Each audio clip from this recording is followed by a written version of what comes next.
Why do people choose to have affairs? What is the man's role in this? What are some of the Western influences that you see are not helpful? People specifically cheat because they're not happy with what they're having in their regular routine life. You don't know there's a vacuum in your mind, it needs to be filled up. And in these days of social media, it's very easy. And this is what's missing in my life, but he's giving it to me. How about I give that a shot? And that's how cheating begins. Affairs help.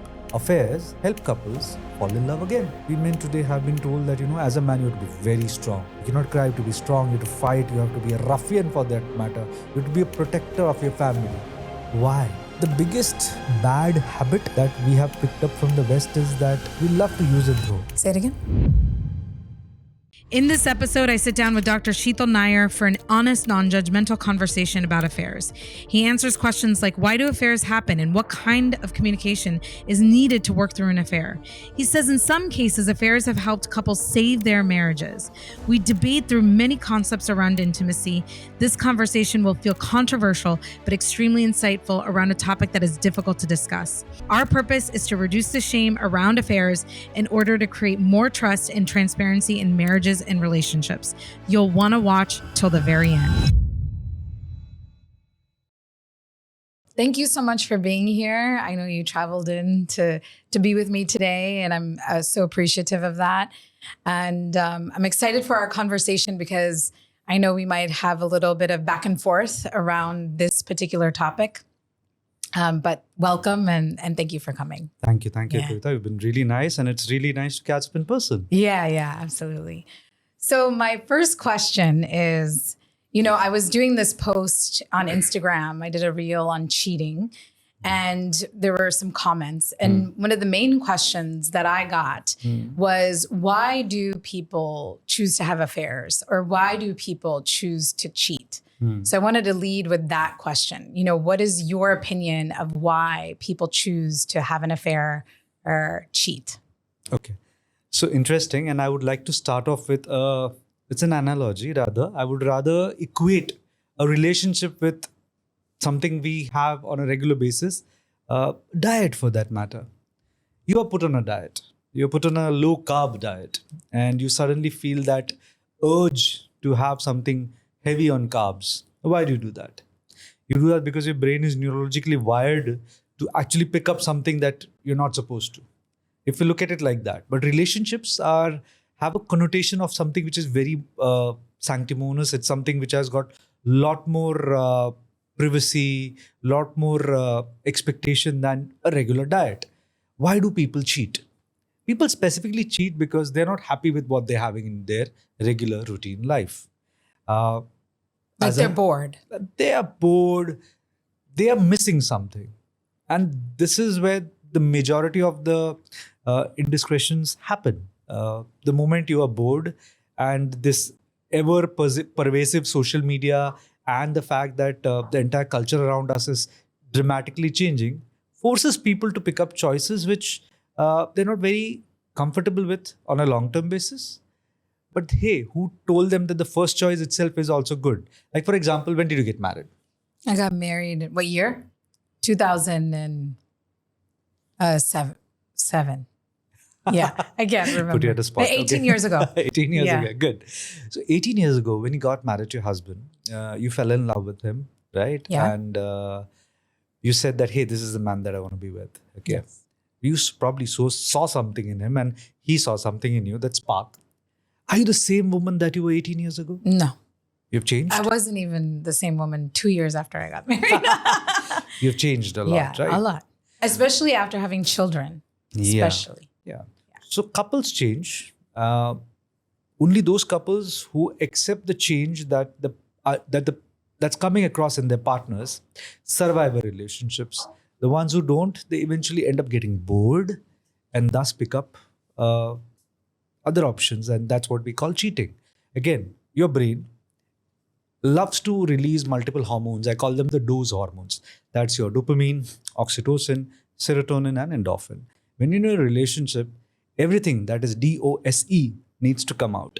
The moment one of those doesn't, you get bored. The moment you get bored, you don't know there's a vacuum in your mind. It needs to be filled up. And in these days of social media, it's very easy. One DM, one snap, one post about something that you Because actually... you get hit with that hormone? Yes, you do.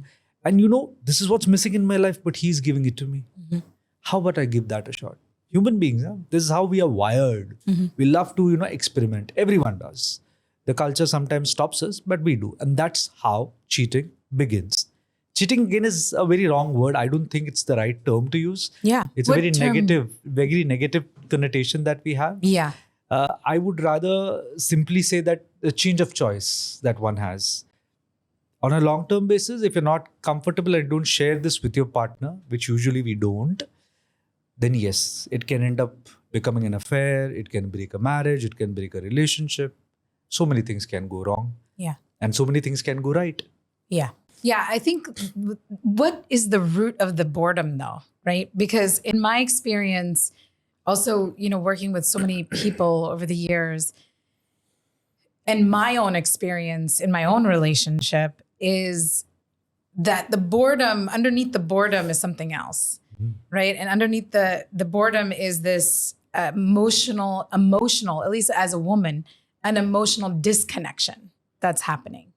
And so I've sort of seen it as, yes, there's boredom, definitely. I've experienced that so many times. But underneath that, the boredom is erupting because I'm not feeling emotionally connected. Do you agree? I agree, and I would like to just expand it a bit more. Yeah. It's not just the fact that you're not feeling the emotional connection.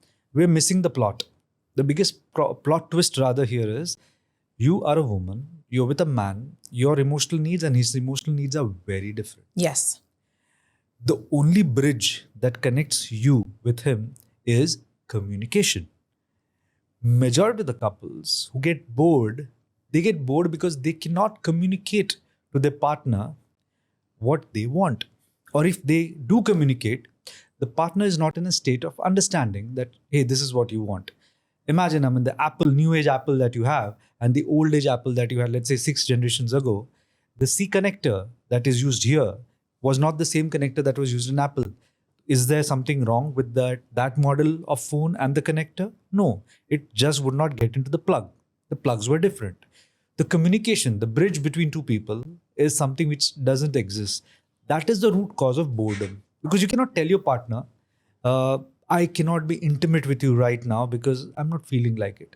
The moment that the husband says this, the woman feels like, oh, am I not attractive enough? Does he not want to have sex with me because probably he likes someone else? I have just, imagine, after childbirth, women feel a bit different. Yeah. And they want to get intimate. And the husband suddenly says no. Not because of any other reason. Probably he's overworked or probably he's too tired.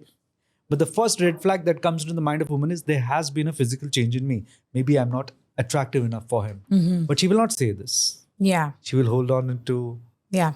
She will wait for a fortnight. Then again, she reaches out. Again, it's the wrong time of the month probably for him to respond. Probably he's got work stress. He doesn't respond.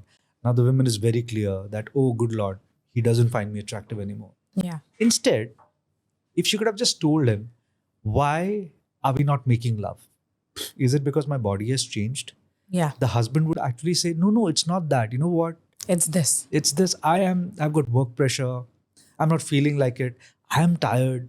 The testosterone level in men usually after a certain age goes down. But sometimes as a woman, we won't believe that always either. Even if I say this and get vulnerable. It's okay. And then you'll check again. And then he says, it's work, or there's like a sixth sense that we also have where we're like, is that true? Is that really true? So my mother used to always say this, women have this beautiful thing known as the gut feel that they have, right? Yeah. And their gut is usually right. They're usually right. Let me... Not 100%, but we are usually right. There's something. There's always something, right? So imagine if I'm your husband. We're married and we're just about to make love. And I'm like, you know what? I'm tired. I can't do it right now. You will say, okay, I understand. You're a very nice, emotional wife. You're like, yes, I understand. Probably take care of me. We'll cuddle and we'll sleep. 15, 20 days after, you again try. Because now this thing is there in your mind. Maybe it's something else. Okay. Maybe it's like we're watching a really nice romantic movie and watching Notting Hill, and there's this beautiful scene that's come between Julia Roberts and and it's just that we Hugh Grant and they're just together and we like feel like hugging each other. We do it. At that time, you again initiate. If I still don't respond, then your doubts are getting realized. But what if I do? Yeah. Then it doesn't happen. Yeah. So then it quashes the entire doubt, the entire thing. It's an imaginary castle that has been built up. Yeah. With doubts being the foundation. Yeah. It goes away. Communication, essentially communication. And I'll tell this, openly to all your audience and everyone. Women have to communicate a bit more than men because unfortunately men are ill-equipped because of the way they have been, born, raised, the genetic code. You can blame anything. Not every man has a high EQ. There are very few who have a really high EQ. Yeah. Usually, 90% of the women have really amazingly high EQ. It's like they just know when to say what or what one's feeling. So at times, I always ask amongst couples, a woman should at least voice her doubts, her insecurities. Maybe the man might just laugh it off, but it will always register in his mind that, what? My wife said this to me. Maybe it's bothering her. Maybe I need to, address it. Mm-hmm. For a couple who want to work, the ones who don't want to work, well, it's always swept under the rug. Yeah. Yeah. You have to, I call it, you have to keep choosing each other, right? You have to keep choosing each other. But that is such a good point. Like the emotional disconnection occurs because of the communication or lack of communication. And you're so right. There's so much of a gap in that I think people don't even realize how big the gap actually is. Because even me and my husband, after having my son, we went through, we've, like I said, known each other for 18 years. It was love marriage. We met in college, known him for more than 20 years. So, we had a big up level after my son turned 5. I needed different things. I realized there was a lot of stagnancy in the relationship. There was a lot of numbness in the relationship, and inside of myself. And I had to be the first one to be brave enough to say, there's something not working for me anymore, And it was very, very, very hard because it was so vulnerable to share like, oh, I don't feel desired or I don't feel like you want me the way, but I wanted that feeling, right? You don't want me the way that you used to, or just, and it was more than just that. There was a lot of things, right? Because resentment builds up over time also. It does. But just starting that conversation was really hard. And you are correct. Like women, I feel like when they're told in a good way, like you are the emotional leader, you're the emotional leader. So what do you feel like stops people? What do you see stops people from that communication? Because there's something different for women and different for men. Yeah. So there are two ways to look at this question. One, I'll start off by talking about the generational gap. Okay. Now, when we speak about what we speak about, we are talking about one specific generation that we both have been in. Yes. But the other generation, which is probably also watching what we're going to talk about, is the next generation. Yeah. This answer for both of them is different. Okay. So we'll start with our generation first. That's right. I've just been told that she's a very young woman, apparently. 47. Looks 20, but cool. Anyways, the idea here is, in our generation, the biggest problem every couple face, or a man or a woman face, when it comes to communication or sharing your personal stuff, is because we have built up an aura around us. We have built up an aura, and that one fine day that aura suddenly turns into an ego. Like, for example, if you and your husband, just imagine let's put us in the place instead of your husband and you. Imagine we had started dating. You like coffee.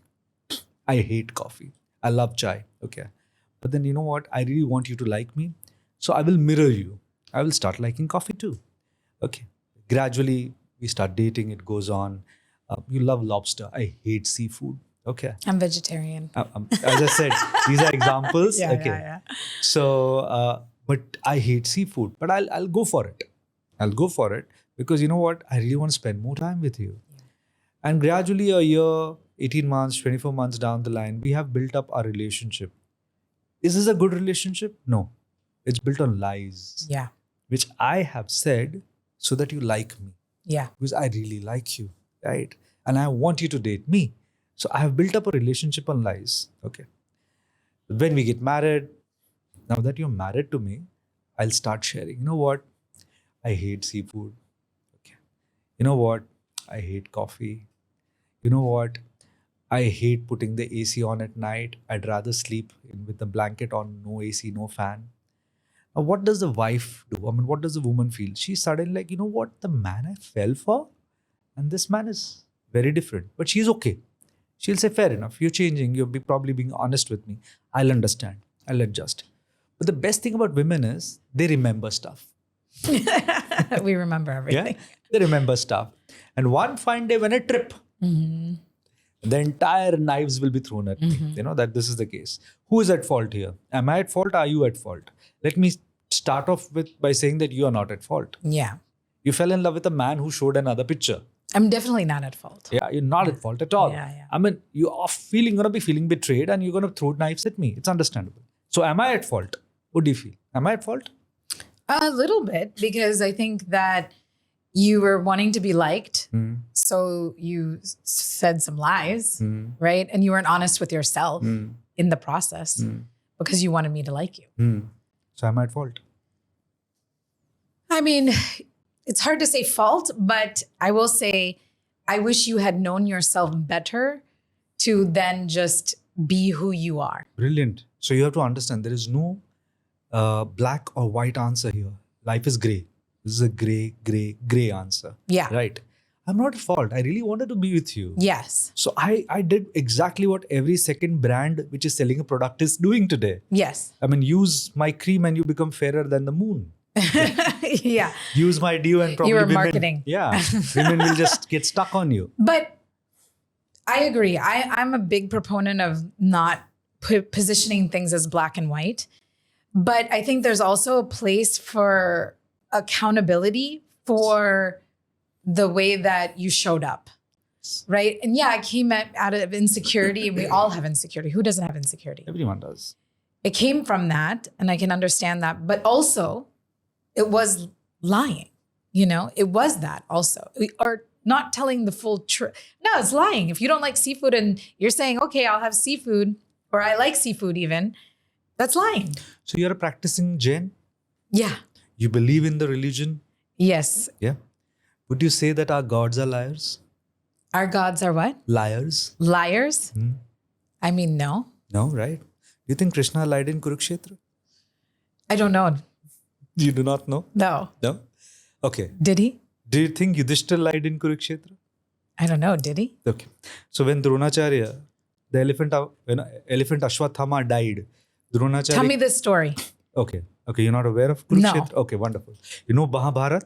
Yeah, I know Mahabharat, but I don't know this story. So Pandavas and Kauravas, they're fighting each other. The Pandavas and Kauravas are fighting each other. Okay. Krishna is with the side of the Pandavas. Okay. And Kauravas are on the other side. Okay. They have Bhishma Pitama, they have Dhritarashtra, What's the king. And Dronacharya is basically the guru. Okay. Right? Now, Dronacharya's son is Ashwathama. Technically has been given the boon of being immortal. Dronacharya is killing every single Pandav warrior. Okay. They are just going through. Except the Pandavas, not too many people are able to survive Dronacharya. Because he's the teacher of all the warriors, right? So he's the best. He's fighting, he's killing everyone. Now suddenly, Krishna came up with this plan that, you know what? We have to ensure that Dronacharya is off. So the Pandavas say, but how? How can we, ensure that, Gurudev loses? Because it's impossible to break through. So Krishna said, let's cause a small emotional rupture. An elephant known as Ashwathama died. Krishna proclaimed, Ashwathama is dead. Everyone started saying Ashwathama is dead. Dronacharya realized that there can be some sort of, this truth is probably twisted. There are chances that people are not really honest. Let me go to that one man who is Dharmaputra, who will never lie. And that is Yudhishthira. He rushes to Yudhishthira and says, is this true? Is Ashwathama no more? Yudhishthira looks at his Gurudev's eyes and said, yes, Ashwathama is dead. Is it a lie?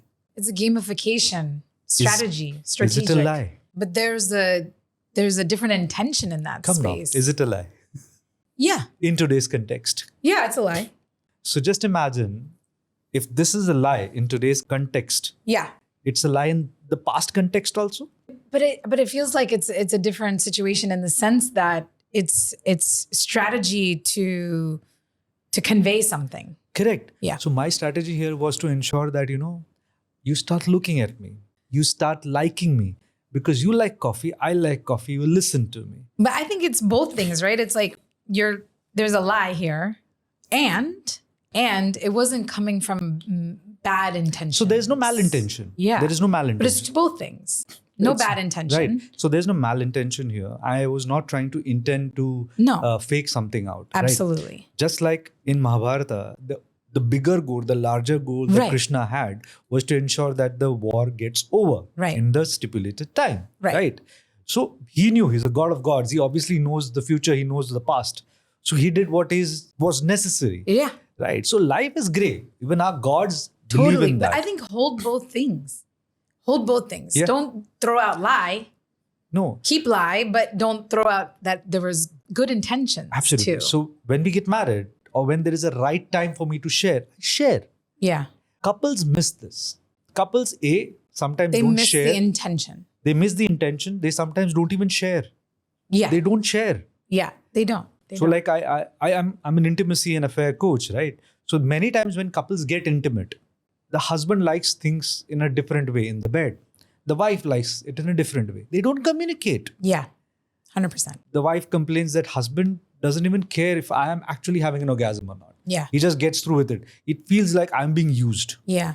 I hear this so many times when women say this. I feel I'm just used. He'll just come, pump and go and that's it. And he just lie down. What about me? Mm-hmm. What about my needs? Mm-hmm. But hey, as a woman, have you communicated? Mm-hmm. Have you said that first me.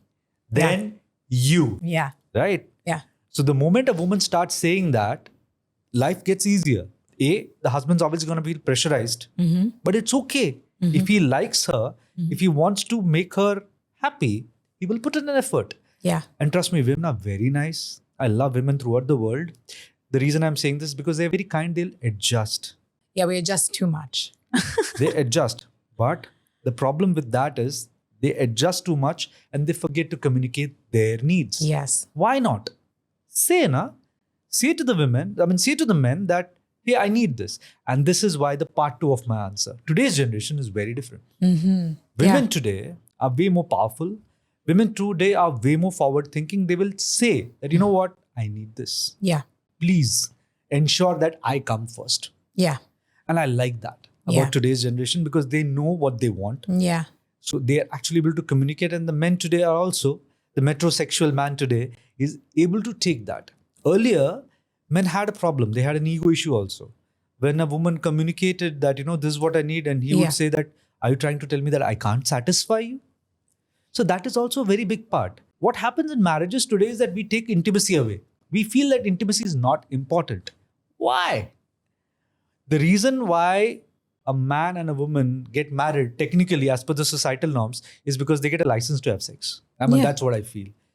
So if that is the reality, and if that whenever they want, and if that is the reality, then go for it and do it. Why stop? Okay, we are done with having a child now. I don't want to do it.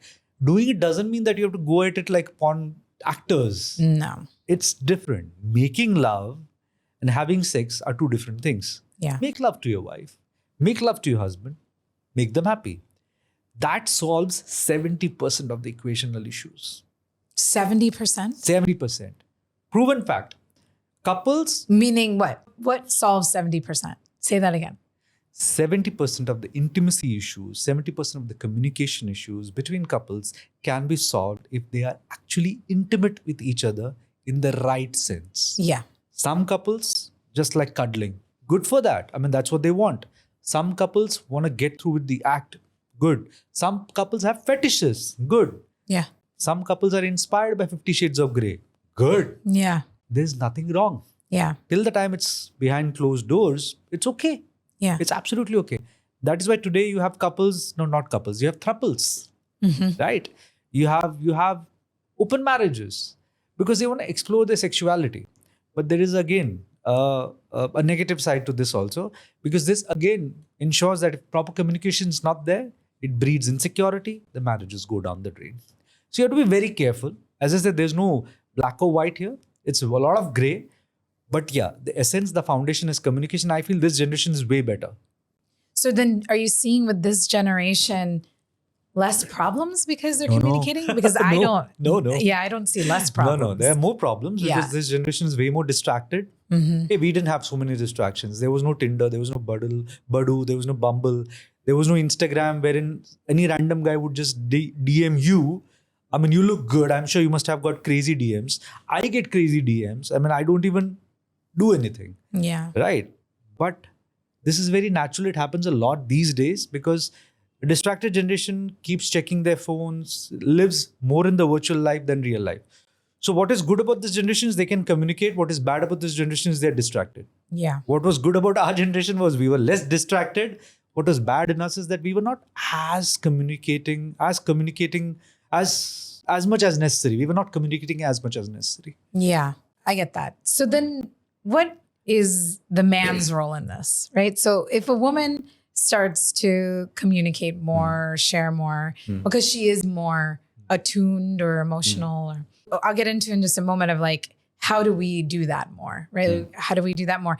And I get the difference in generations as well. So we'll talk about that. But what is the man's responsibility in the communication piece? So my intention was never to stereotype a man, just the way society has, or probably our cartoons also have. You've seen the Flintstones? Yeah. What do the men in the Flintstones do? Barney and Fred. They men. just work. They work and do what? Nothing. Eat. Yeah. And they play, work, come home. Eat. That is stereotyping. That's exactly what the society has done. I probably have in the initial part of the podcast also spoken about this, but my intention was not to stereotype. My intention was that men have been trained to live like this. As a woman, it's your responsibility to tell your man that, you know what, you can do other things also. I would like to commend a few friends of mine. You know what? So there's this friend of mine, I won't name him. So when he became a father, he and his wife would come out for dinner and stuff with us, and he would actually take the baby, feed the baby, take the baby to the washroom. And we had another friend of Mars and who said that, this is not right. I mean, as a man, why should he do all this? Now, let me ask this question to you. Is the guy who said that as a man, he should not do all this wrong? Is the other guy who actually went and did all this right? What is your answer? My answer is, yeah, the one that did it was right. And the other man was wrong? Supportive. And the other man was wrong? Yeah, it feels a little selfish. But then probably that man has only seen stuff like this. Totally. Stereotyping. This is the biggest problem that men today... There's a belief. Yeah. We men today have been told that, you cannot cry. We men today have been told that, as a man, you have to be very strong. Yeah.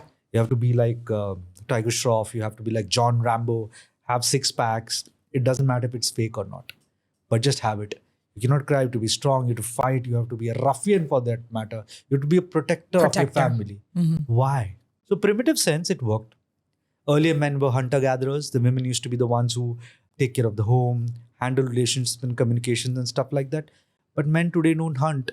I mean, if you're hungry, I'm sure you're not going to ask your husband, hey, go and get some food from the forest. No. Then why does a man need to be that macho man?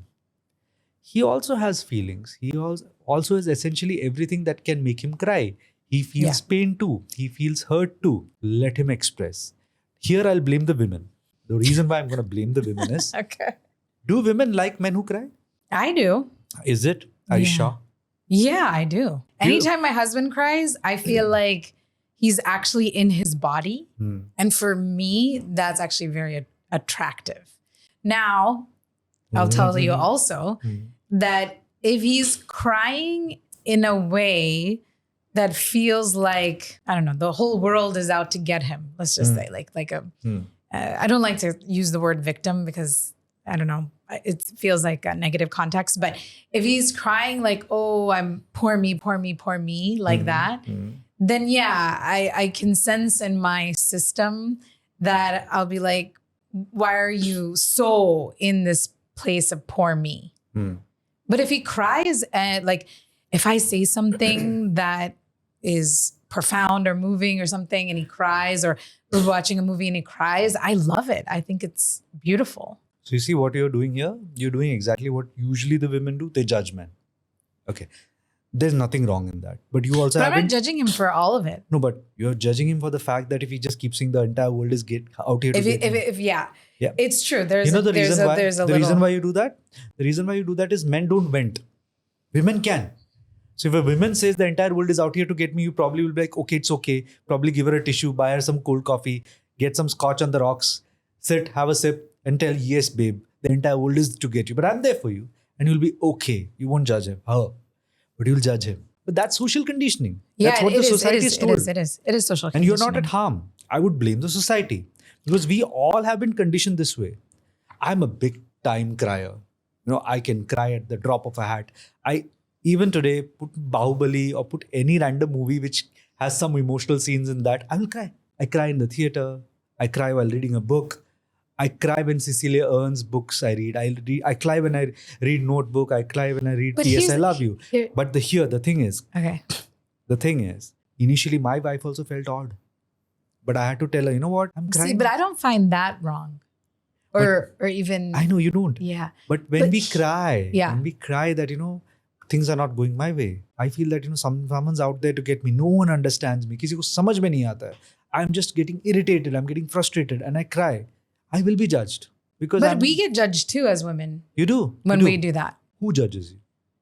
The men will do that too. Oh, why are you acting like this? Why do you need to cry about this? Social conditioning. A woman won't, right? Judge a woman, usually. Will a woman judge another woman? Woman because she cries like this? There's a lot of tough love.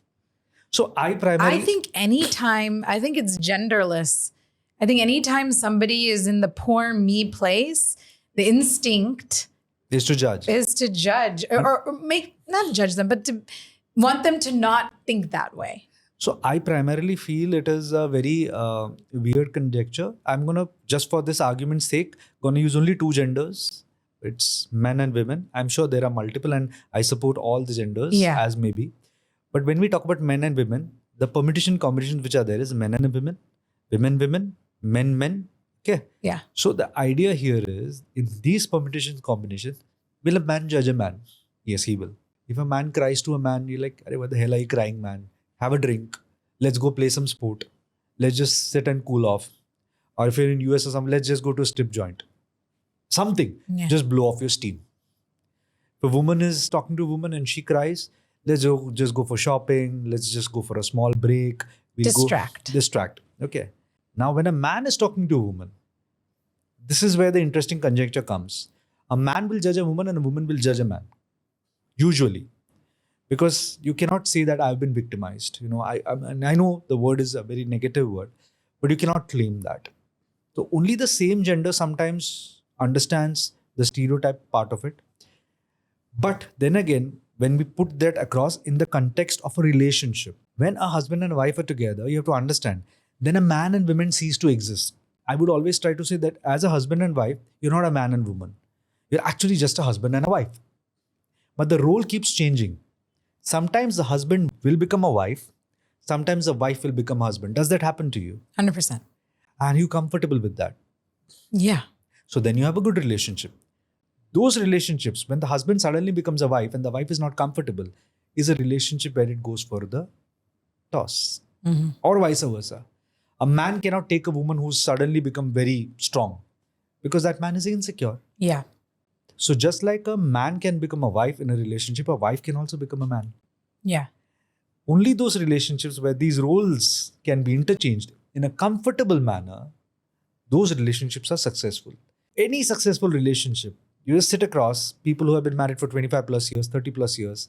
You tell them, how many times has your husband become a wife? And the wife will actually tell, how many times? Many times. Probably when our daughter got married, he just couldn't handle it. He lost his daughter and he just could not handle it.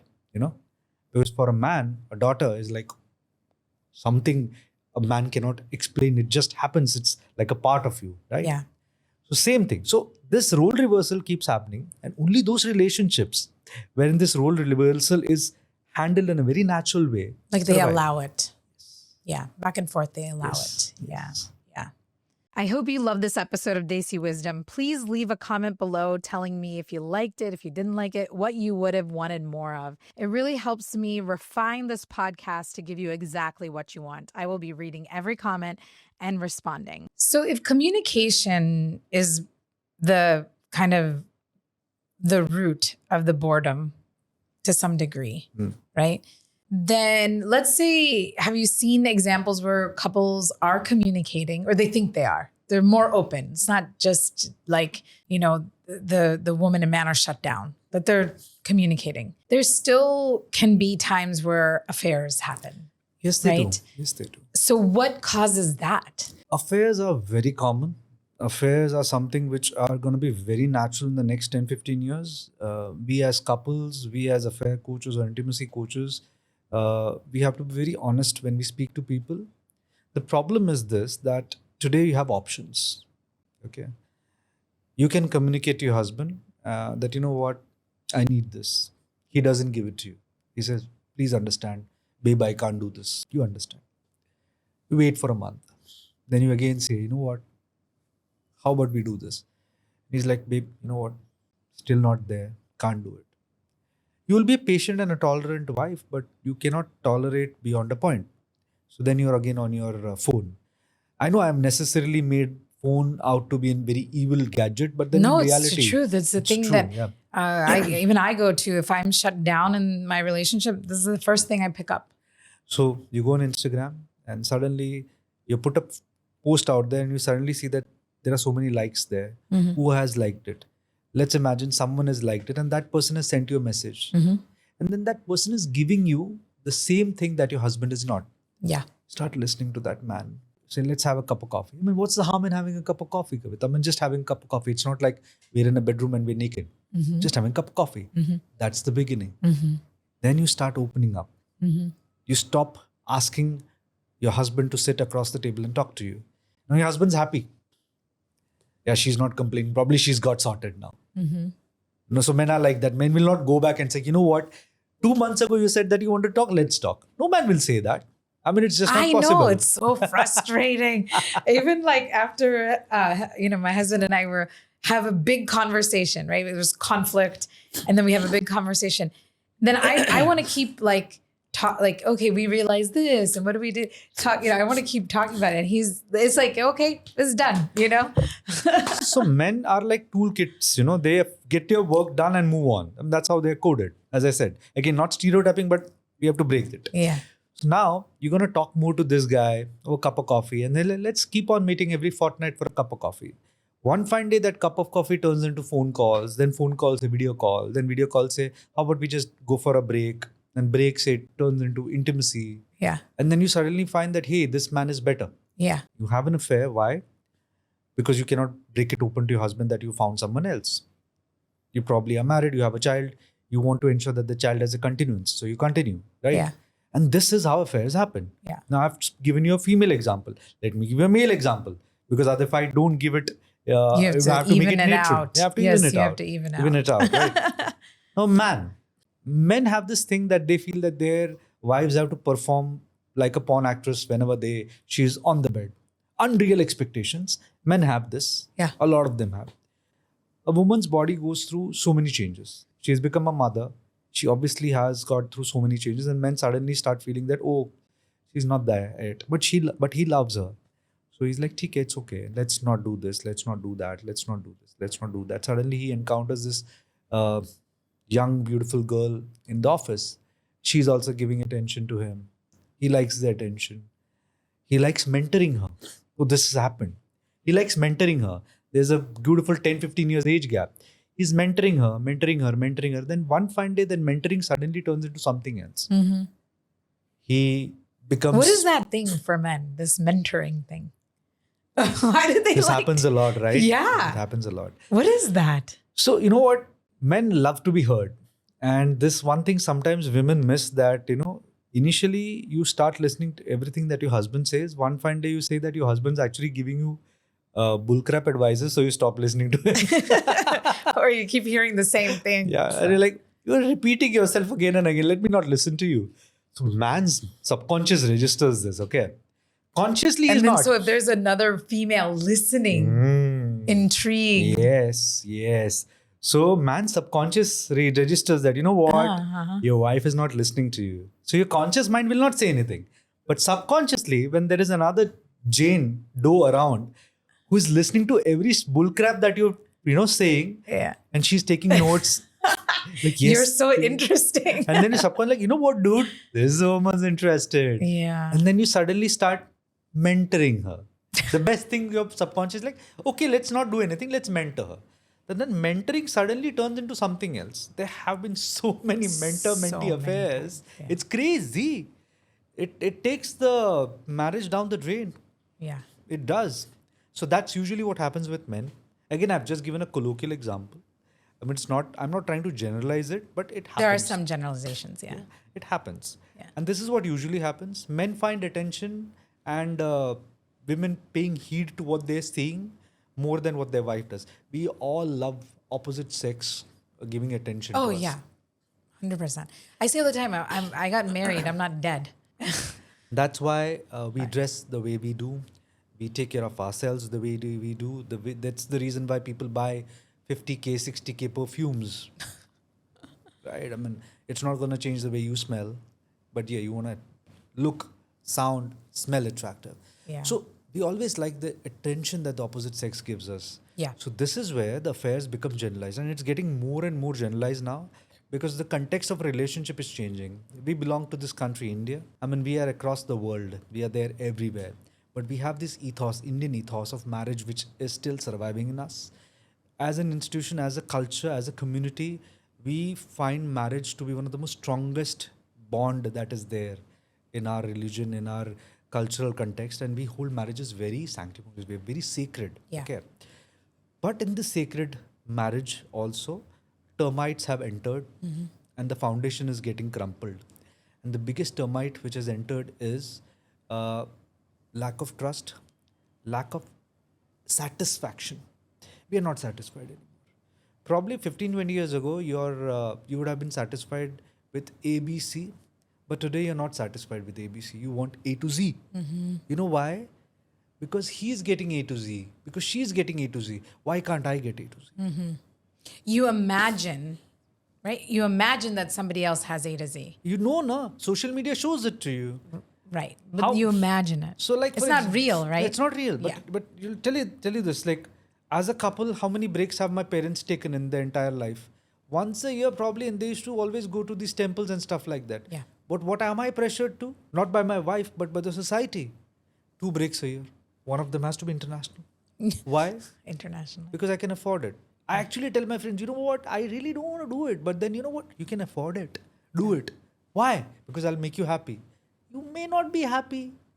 I mean, you can just be happy sitting at your home. But the society tells, no, you need this. Yeah. So now the wife suddenly say, "Ki, yaar, my friend's husband's taking her ABC place. Why can't aren't you you? taking me? Yeah. How was your anniversary? 20th anniversary, 15th anniversary, 40th birthday. I'm going to turn 40 next September. 40th birthday has to be grand. Why? I'm turning a year older. I don't want to celebrate it. But no, I have to. I'm turning 40. Why? Because the society says it has to be. Marriages have to be grand. You have to call every single relative yours. You have to feed them the best possible things. People take loans to do marriages. Why? Because they have to be fed well, they have to be dressed well, they have to do this, A, B, C. Why? Because the society says that you're supposed to do this. That is the biggest problem. So we feel that, someone else is going through this. The expectations have gone skyrocketed. And that is why. Yeah, I really hear that. I remember telling my husband one day, I went to go get a massage. Okay, and it was a guy that I had my clothes on. It was like a massage that way. And he was so kind. He was so kind and gentle and sweet. And he just said one thing. He just said, "Oh, is the pressure okay?" But it was in this very kind, sweet way, right? And I found myself feeling like so taken care of suddenly, And I mean, I'm not attracted to this person or anything like that, but I just found myself so taken care of in that moment. And I mean, I'm aware, because I've also been a love and relationship coach for so long, aware of certain things that are occurring. And so I was like, oh, this is interesting that I'm having a reaction to this man just talking to me in a kind, soft, gentle way. You know what I'm saying? So it's like I went home, and because of the relationship that I have with my husband, I told him, this man talked to me in this way, and that felt so good to like feel that kindness.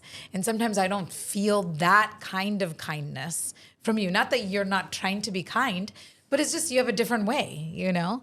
And so I feel like there's these subtle things that draw us in, that when we connect, like, oh, this is what feels like it's missing, we can come back to the relationship and ask for it. But sometimes we'll get it, sometimes we won't, right? So what do you say? Do you agree with what I'm saying right now, in terms of like there's these subtleties that cause us, right? Like, okay, you're giving that example of going to coffee. Well, the coffee feels good because I feel heard, or the guy is mentoring because he's feeling heard, right? And then it takes off from there, because it's the thing that is missing in the relationship. So essentially, I'll tell you this. As an affair coach, one thing which I tell all my clients when they walk in, I tell them that, it's not a problem if your husband or wife has an affair. You make a very conscious choice. Do you want to be with that man and woman even after he or she has had an affair? Or if the one who's committing the affair has come to me, I ask them, do you want to continue the affair or you want to get out of the affair? That question basically gives me the entire premise of what I'm supposed to talk to them. I am not here to tell that this is right or this is wrong. Totally. Right? It's your call. Now coming to your point specifically, we are all gonna be attracted to people across us. Just because you're married doesn't mean that your attraction is gonna go away. You just Totally are obviously gonna feel attracted to people. The idea is, do you have the balls to actually go back to your partner and say, you know what, I like this about that man? And does your husband, or whatever, whosoever your partner is, have the ability to accept that without feeling insecure and say, hey, you know what, you like that? Okay, I understand. I don't have it here. Chalega, na? And you're like, yeah, I don't want that in you. I just wanted to say that, I liked it. The essence of communication between couples is this. A, you should not feel insecure, or you should not feel secure about this also by saying that, that guy doesn't even look good. You look so good. I want to be with you. That should not make you feel secure. That should actually make you feel more insecure. Because, Wait, what do you mean by that? Okay, I'll give a very simple example. Yeah. You have seen these really good-looking men who are with women who are not so good-looking, like Hollywood couples. Yeah. And you feel like, he could have found someone else. Why is he with her? Or women, for that matter, really hot, drop-dead, gorgeous women. Honestly speaking, I still could not understand why Catherine Zeta-Jones got married to. My bad, I have a big crush. Anyways, so the idea is that you don't know what's happening. So the reason why that is happening is because you find that the other person really likes you for what you are. You don't really need to pretend.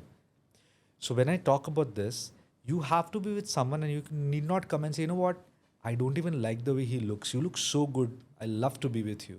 The moment your spouse says this to you, you might like it, but that should be a red flag, because eventually she's or he is more interested in your physical appearance only. Yeah. So you have to understand physical appearances will change. Yeah.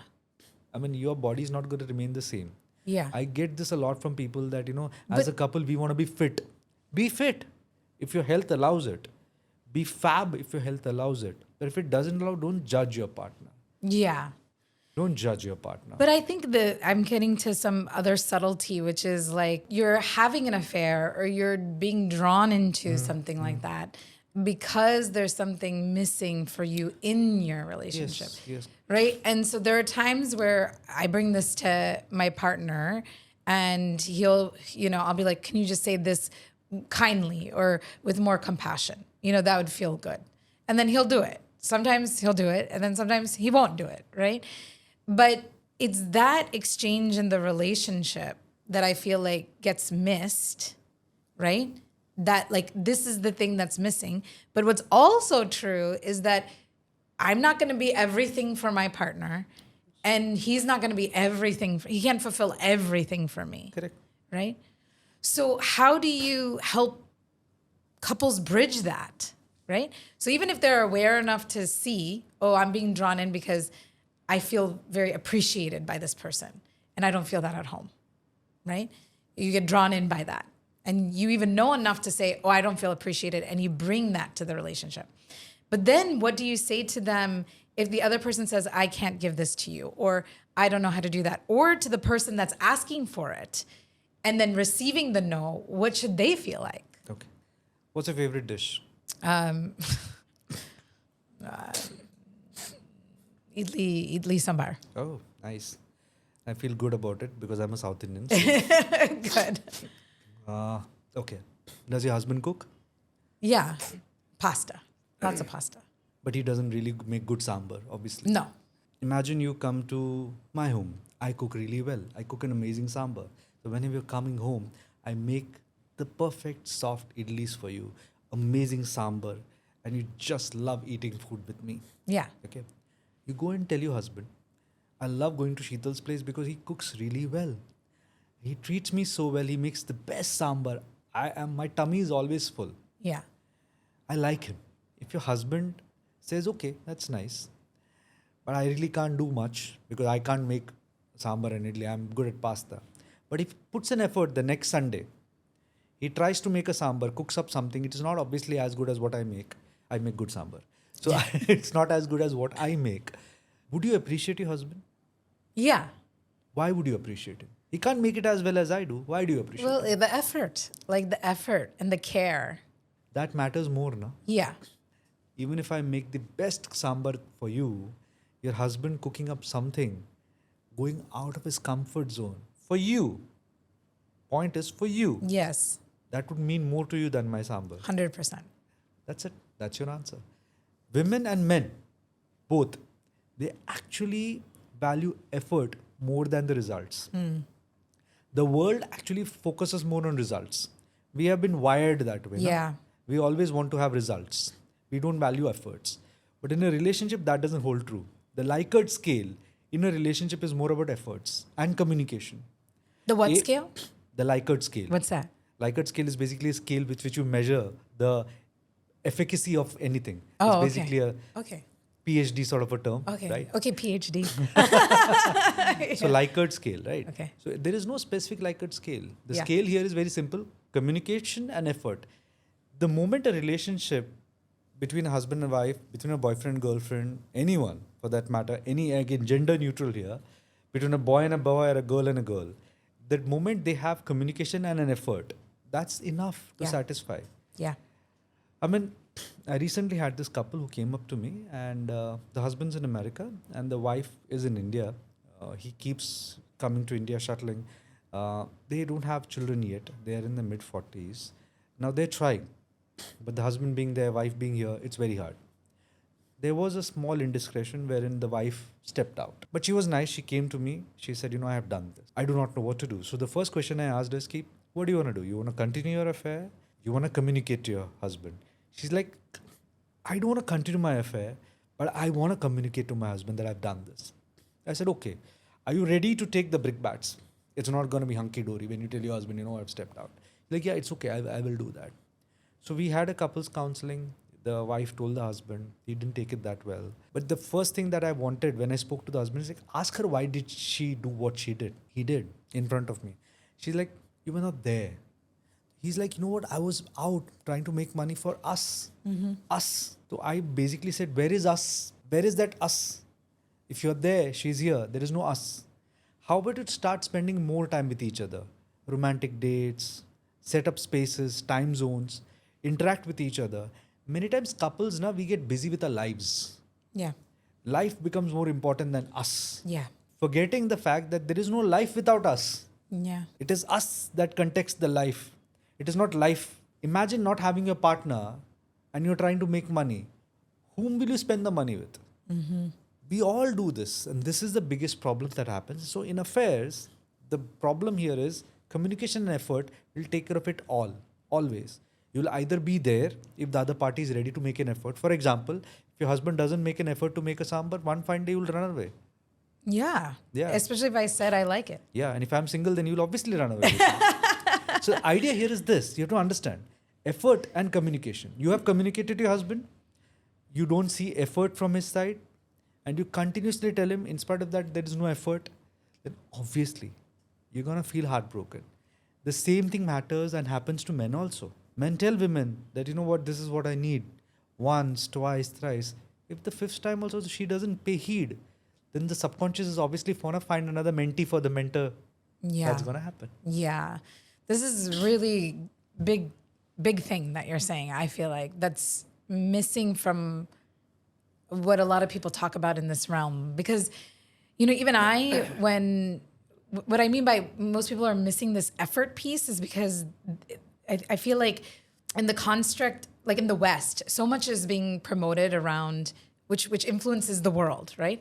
Promoted around, you need to know what your needs are. You need to know what your wants are. You need to be able to communicate that. If they can't give you what you need and what you want, then maybe you shouldn't be in the relationship. Like so black and white, right? So black and white.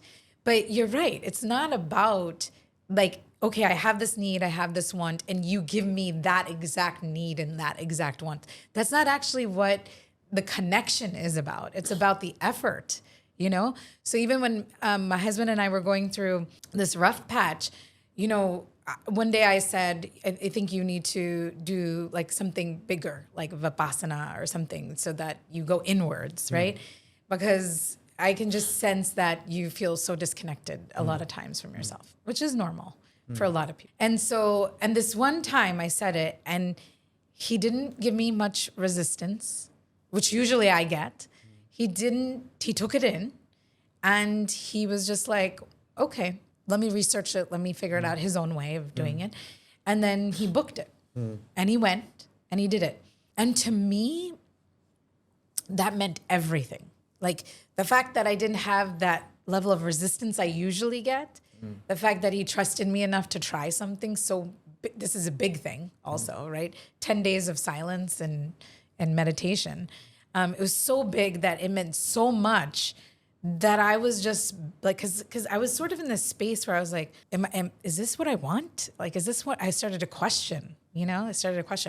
And then he did this. And he did other things too before that. It wasn't this wasn't the first thing he had actually done.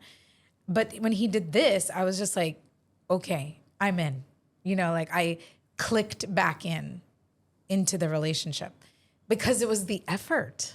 And I didn't connect the dots there till you just shared that, Many times, in spite of the effort being put by the man or the woman, there are chances that the other partner may step out. Yeah. And it's okay. Yeah. It's okay. What causes that? Is it just disinterest, like falling out of love? You fall out of love. It's okay. Yeah. So, we see our parents, we see our siblings, we see our friends, and we see ourselves. Yeah. The reason why you were in a relationship with this man when you got married to him is different than what you're in a relationship with him today. Yes.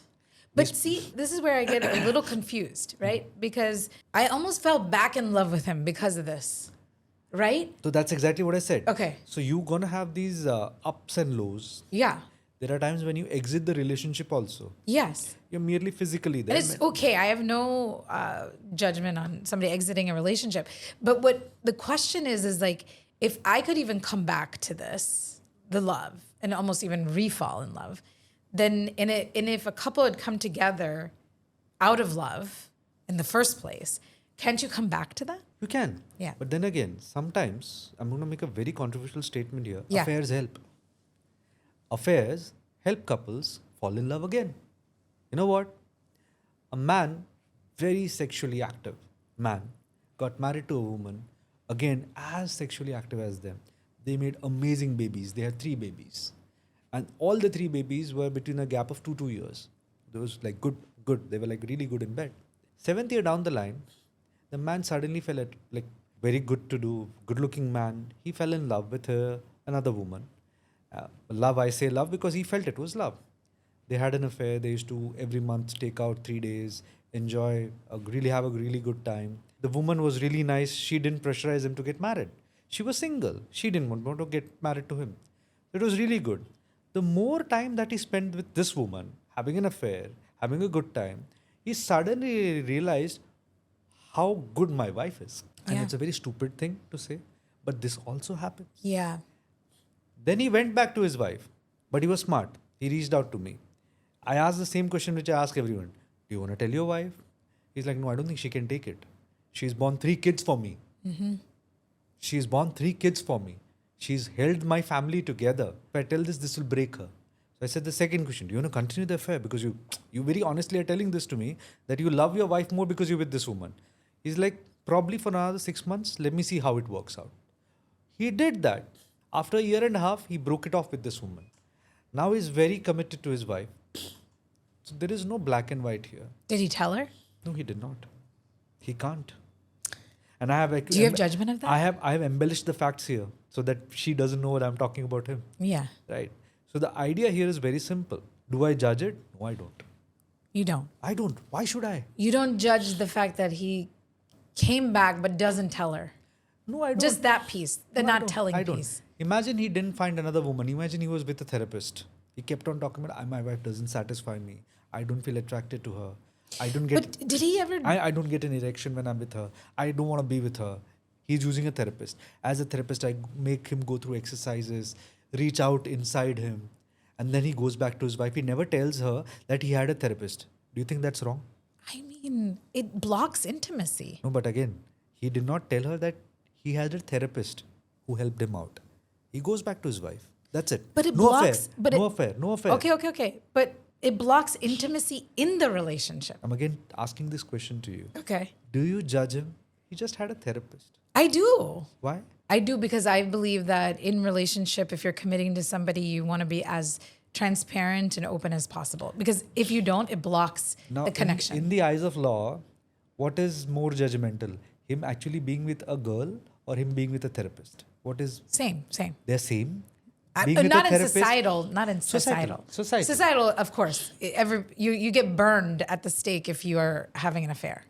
But with a... Societally. Societal. Therapist is okay. Yeah, that's fine. That is why I don't judge. Because for me, I feel anything, if it is therapeutic for you and your mind condition changes, it's okay. I see it as both things need to be Like said. for example, you go for a bachelor party. But did you hear what I said? I heard. Okay. Imagine you go for a bachelor party. I do not know if you had a bachelorette or did your husband have a bachelor. I did. Right. You obviously have strippers coming in down there. If at all you have, I do not think I you didn't had. have strippers. But Okay. People do. yeah. Men blow off steam when they go to Azerbaijan, Almaty, Bangkok, all these places. What happens there stays there. They come back to their wives. Yes. It helps them stay in the marriage. There are many wives, like, theek hai, he is just blowing off his steam, he's coming back to me, he's very emotionally connected to me. Do I judge that? No, I don't. I think there is a serious problem here. Huh? I do think there is a serious problem. What is the problem? The problem is that he's not able to communicate to his wife. Yeah. But I don't judge. It's not my place to judge. Yeah, I get that.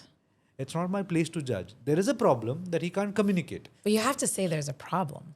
Yes, but again, I can't judge. Because eventually, if it works for their relationship, good for them.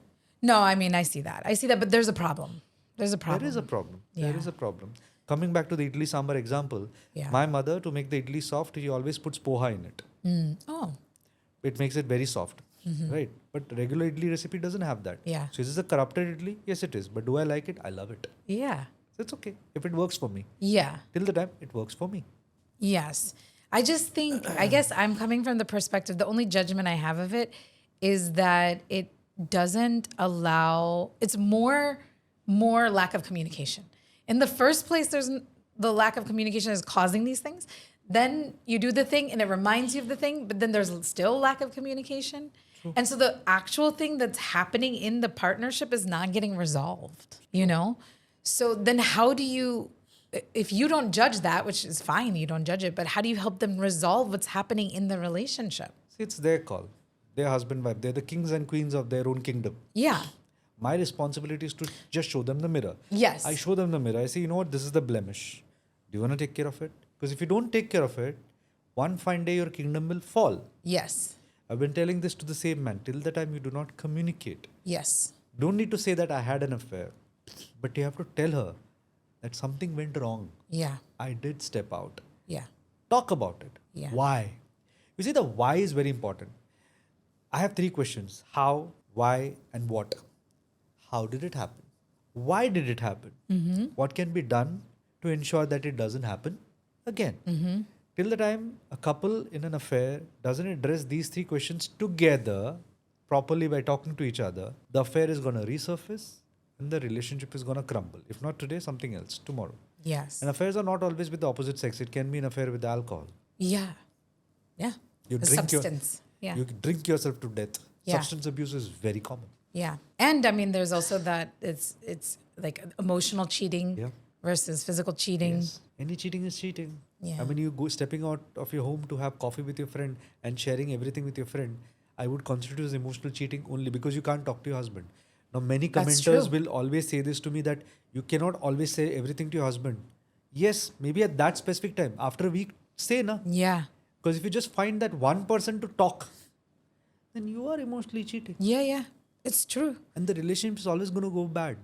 I had this comment by someone when I had given a podcast who said that women always talk to their mothers that my husband is not doing this, my husband. So is that wrong also? No, it's not wrong. You are telling your mother she is a soundboard. You're venting it to her. But it doesn't mean that you're going to sleep with your mother. I mean, just think about this. It does not constitute. It does not constitute blasphemy. It does not constitute blasphemy. Yeah. So how can it be cheating? Emotional cheating is when you tell your mother that your husband's this, that, and your mother says that, leave him. And you still don't communicate to your husband, you know what? I said this to my mom and my mom said this to you, me. If you don't say that to your husband, then that relationship doesn't exist. Again, fundamental communication block is not there. Yeah. So yes, then emotional cheating is cheating. Yeah, it's true because even there are times with, my husband, if I'm talking to my close best friends and I say XYZ and I'm going through this thing and I'm trying to talk it out and then I start to feel disconnected from my husband because I'm using my friends so much. I think it's important to have that, right? Because your husband isn't everything. You need other people in your life that give you things that your husband cannot give you because he's not going to be able to give you everything. Why? Well, meaning like I have a friend. And I'm not judging. I'm just asking why. Yeah. I have a friend that's an artist and my husband's not that into art, but I love art. So there's a connection in that way that gets fulfilled. Have you tried working with your husband so that he understands the way you love art? No, it takes so much effort.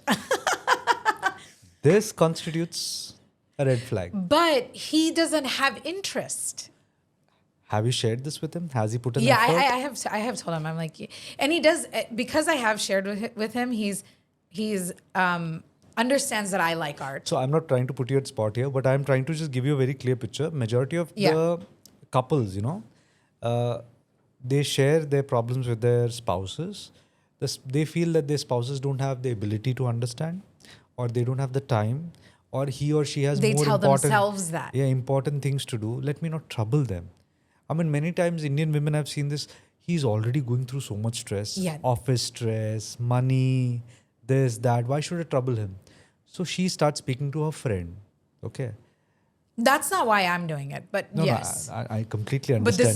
But this is a very good point. So she starts speaking to her friend. One fine day that her friend suddenly stops responding because she's busy too. Now she doesn't know whom to speak with because now she's gotten used to having a friend to share. Yeah. She starts going through Instagram, Facebook, Snapchats of the world, and she finds this old school friend of hers in the same city. And she's like, how are you and all that stuff. Let's meet up for a cup of coffee. They do. And she starts saying the same thing to him. He listens too. So now she has replaced her with him. This will gradually lead to something for sure. Yeah. And that is where I tell couples that, the moment you find yourself drifting like this, stop yourself. Yes. There's nothing wrong. But stop yourself and have a check. Why am I speaking to him like this? Yeah. Why? Yeah. We have amazing imagination. And our mind, our subconscious is really cool. It can put any thought into our mind. Because it's got this amazing ability. Our conscious minds are connected. Okay. So our subconscious mind will put anything to our mind which our conscious mind will suddenly make it into a reality. Many performance coaches tell their athletes the same thing that, let your subconscious imagine that you're winning there. You're there at the top, at the summit. Because the moment your subconscious thinks that, your conscious is going to make sure that happens. Yeah. The more that your subconscious is getting comfortable with this man to share stuff, the more that your conscious will make it happen. That you spend more time with him. This is the reality. It happens. And trust me, through everyone who's gone through this, think about it. It has actually happened. It starts off with a cup of coffee. It might end up with something else. So the moment you realize this is happening, stop, check, speak to your spouse, let him or her know that this is happening. It really works well. Yeah, it does. And it's so true. So many women, in particular women, well, it's not just women actually, as I'm even saying it, it's men too. Like they'll be like, I don't want to bother her. I don't want to burden her. She doesn't understand money. Why? What will I tell her? Yeah. Our finances aren't great. She doesn't understand it. Why will I tell her? Why Right. not? Exactly. Why not? Both do it so much as a way to not have to say something, get uncomfortable, help, teach, Yeah. get the other person on board. yeah. It's so true. Yeah, and what I was saying is like I noticed that sometimes I need to be like I go to my friends for certain things, but I also need to go to my husband for those same things so that I feel that connection. Yes. So that at least he can put in effort. Yeah. So that you know that he loves And then you. effort. Yeah. Yeah. Effort, very important. Result doesn't matter. Yes. Okay, so then when there's a situation where the person having the affair tells the partner, what do you suggest? Because there's so much trust broken. It's a betrayal, feels like a betrayal. I mean, betrayal is a whole nother topic because you can even feel betrayed just by somebody lying to you, right? Let's take even affair off the table for a moment. But I could feel betrayed that, somebody said this to somebody else about me, and then I find out, let's say it's a friend even, and I find out and I'm like, well, why did you, that's a betrayal, right?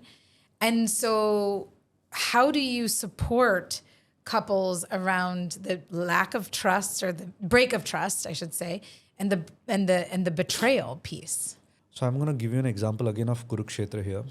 We give ourselves too much importance. We aren't that important. So when Arjuna and Karan is against from Kaurava's side and Arjuna is fighting from Pandava's side, they're fighting each other. So when Arjun fires an arrow, Karna's chariot, it goes back 2 steps. So Arjuna is so proud of himself. He's telling Krishna, who's his Sarthi, that, you know what, look, I'm so strong. I made that guy's chariot go 2 spaces far. So Krishna says, you strong? Are you mad? Fool, you are the weakest here. Why? You have me, the Lord of the world, on your chariot. You have Hanuman on your flag. Yet, that guy, when he fires an arrow, your chariot trembles. You, who has so much power, when you are firing an arrow, you're just getting his chariot to move only 2 steps back. He is way more powerful than you. Remember, you are nothing. The day you realize that you actually mean nothing, you will feel very less betrayed in reality. Problem is what? He did not tell me. So I feel betrayed. He did not call me. Let me stop on that for just a moment. So it's because of our ego, you're saying, our sense of importance. Our sense of importance that we feel betrayed. We feel betrayed because we give ourselves a bit too much importance than necessary. Instead, if we look at it like this, that yes, that person made a mistake. So this is just to solve the problem. See, there are 2 ways that you look at it. You can say, no, I was betrayed, and then you start fighting. I try to go the other way. Let's find a solution to this. Imagine if you don't give yourself so much importance. Start looking at it, the reason as to why did that person do what he did. I said, why, how, and what? So why, how, and what? Why did he do what he did? Then go to the second question. How did he do what he did? Third question. What is he trying to achieve by telling me this today? This is very important. What is he or she trying to achieve by telling this to me today? These are the golden words. What is the other person trying to achieve? Does that mean that he or she is trying to salvage the relationship? Does that mean that he or she wants to exit the relationship? Intentions are clear. If someone comes and says, you know what, I have made a mistake. I cheated on you. I cheated on you with this person. I feel miserable. Please forgive me. The first thing that you need to ask is, what is he or she trying to achieve? Does it mean that he just wants a green flag from me so that he can keep cheating? Yeah. or does it mean that he wants to mend his ways? Yeah. That is the question, not the fact that, oh, how the hell could you cheat me? Why can't you be cheated? I mean, the best of the best looking woman in the world has been cheated. The hottest man on the earth has been cheated. Doesn't matter. Yeah. You are not important. Rather, these three questions are important and the other person is more important. So what is essentially he or she trying to achieve in trying to share this with you? If you try to look at it from this angle, then you can resolve the problem. Rather, if you focus on yourself, then it's very tough because you will end up having a fight. Not to say that he or she has not made a mistake by cheating. They have. Yeah. They shouldn't have. They should probably come up to you and share what they felt. But they could not. They were weak. Yeah. Let's accept. Yeah. I've heard many women saying this, how can he be so weak? He may have made the choice himself. Yes, he did. But then, hey, you were with him. Why are you with him? You didn't make a choice to be with him. So let us at least understand that what can be done. You saw something good in him, right? Yeah. That is why you're with him essentially.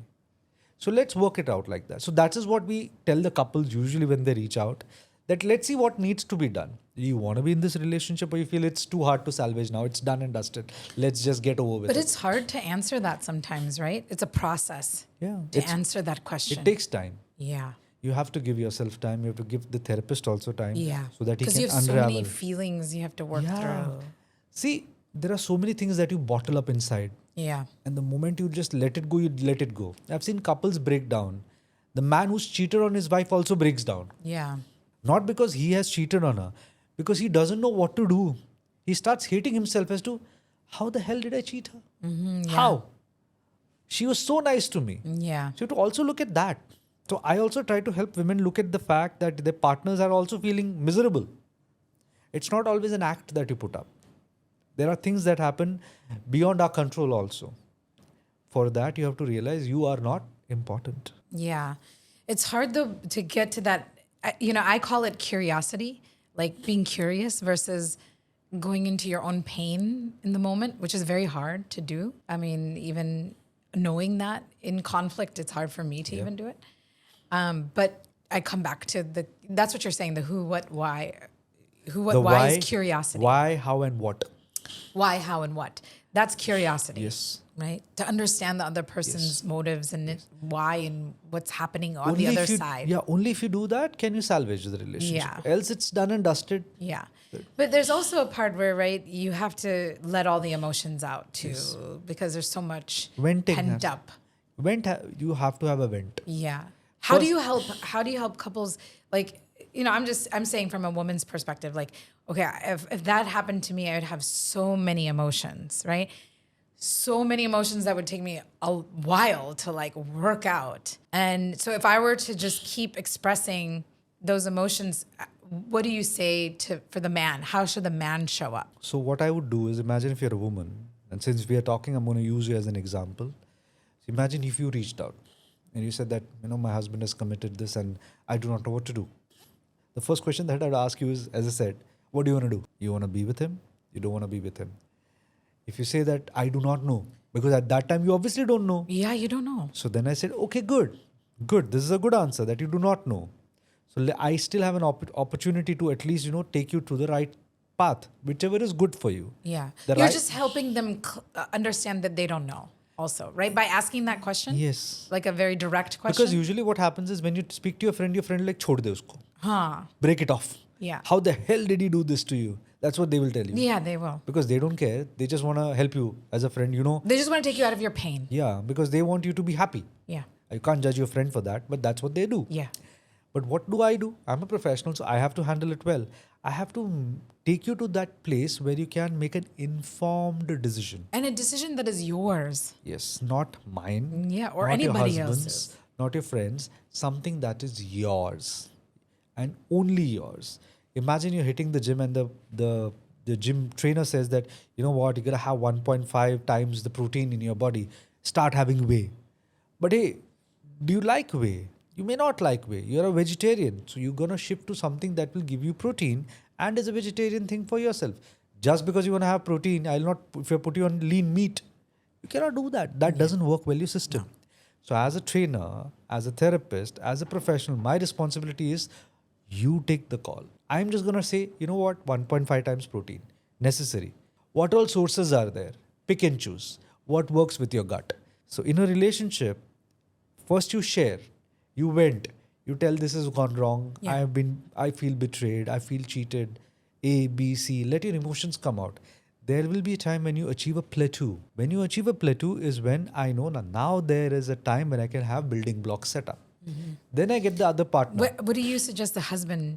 How does the Once the plateau is achieved, then so he just needs to take it? the husband will not be part of the session till the time the plateau is achieved. Oh, okay, interesting. But the husband needs to hear some of this pain. He will hear it once the plateau is achieved. Because what happens is when Okay. you achieve a plateau, you are far better to share what you actually felt to your husband. Otherwise, it's all emotions. Yeah, but he needs to feel that too He sometimes. will. He will, because when you have the plateau, you have the emotional control to actually put it across the way you want But it do to. you always have to be controlled? Do you not- I know where you're coming from, because sometimes it can cause more damage when you're so. I'm a little torn on this, so I'll tell you that, because sometimes I feel like it can cause more damage, and sometimes I believe that it helps. So I would actually want the other partner to feel the sense or the levels of betrayal that you have felt. But for you to actually be able to communicate that, you have to be in your senses. Yeah, but Do you drink? Sometimes, What's your favorite drink? sometimes. What's your favorite drink? We're both in this. What's your favorite drink? Oh, I like anything with. I don't drink, but alcohol. But I like watermelon juice. Okay, now this probably have caught you a spanner here, but take care. Let's imagine you get high on watermelon juice. Oh, okay. Let's imagine. Let's imagine someone has spiked you on watermelon juice. Yeah. Okay. And you just start saying left, right, center, whatever's there in your mind, without senses, without any control. Yeah. That is what usually happens till the time you don't achieve a plateau. Oh, I know. So you I know, will cause but- okay, damage. but I'm, You will cause damage, Kavita. You will 100% cause damage if you're drunk. if you're drunk. And But I do get this. I do get this. But here's the other thing. This is the other side, right? Sometimes I have felt, even in my own relationship, I have lost control.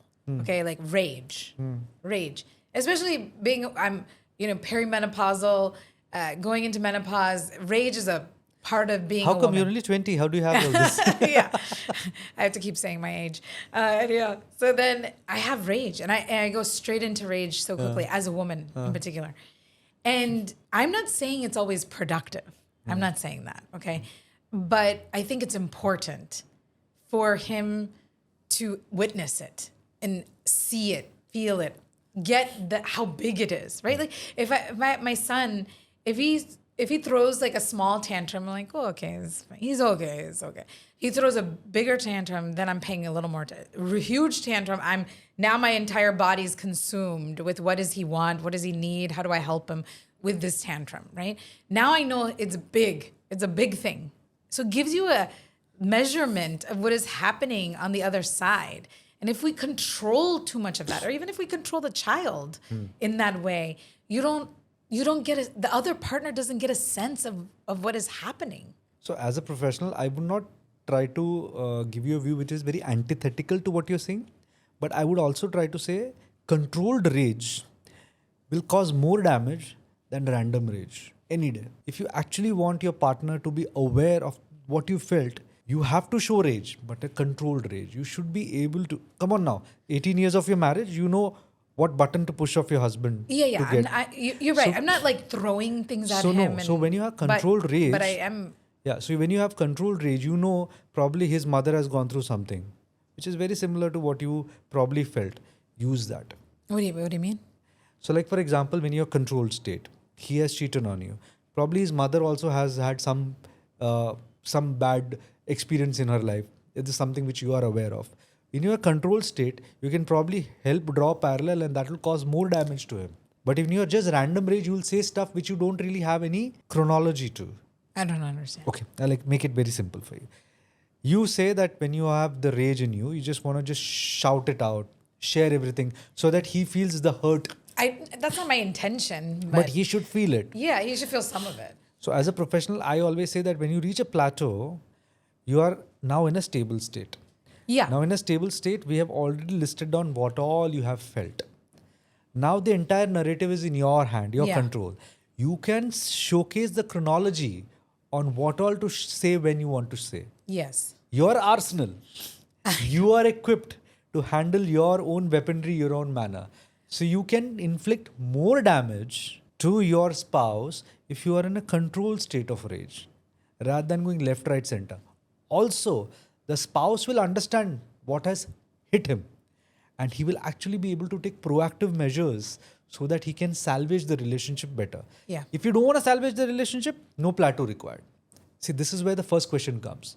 Do you want to be with your husband? You don't want to be with your husband. You say, no, I don't want to be with your husband. We don't reach the plateau. No, totally. But if I'm a maybe, which is usually you get maybe. So maybes is what Don't we you get. normally get maybe? So we get maybes. Don't you get that more than yes, no? No, not really. Really? Not really. Not really. It's a 50-50. Is 50-50? It is 50-50. Lucky, till now it's 50-50. I do not know what the future holds. Like But 50-50, they're clear. 50-50, they're not clear. 50-50, they want to be with their husbands. 50-50 is a maybe. No. Meaning, when you ask them this question, how many times does somebody actually say, no, I don't want to be with her? Yes, I want to be with her. Or they say maybe. So we have three options here. Yeah. So in these three Which options, one is the biggest? in these three options, the biggest is yes, I want to be in the relationship. I do not know what to do. Okay. Yeah. Okay. The biggest is that. Then comes maybe, and the last part is no, I don't want to be. Yeah. Help me get out of this. Okay. That is the last. Okay. And I'm happy about that. Yeah. No complaints. Yeah. That means the world is still Yeah. spinning in the right Hope. direction. There's hope. There is hope. Yeah. So the idea here is that. So what I was trying to say is when you have a potential rage, which you want to share, you tell me that maybe, then I'll bring you to the plateau. If you say that, yes, I want to work positively, then 100% I'm going to bring you to the plateau. Yeah. But yeah, if you tell me, no, I don't want to be in this relationship, then I'll let you be. Because I don't want to save anything, right? Yeah. You don't want to save anything. You're my client. My client has come to me and said, you know what? I don't want to save anything. I just want to get out of it. Then So it's when nothing in to that do. stage, if you throw the rage, it will help me let you exit better. Yeah. Could get it out. So then you're more conscious in the exit out. Yes. Yeah, which is important.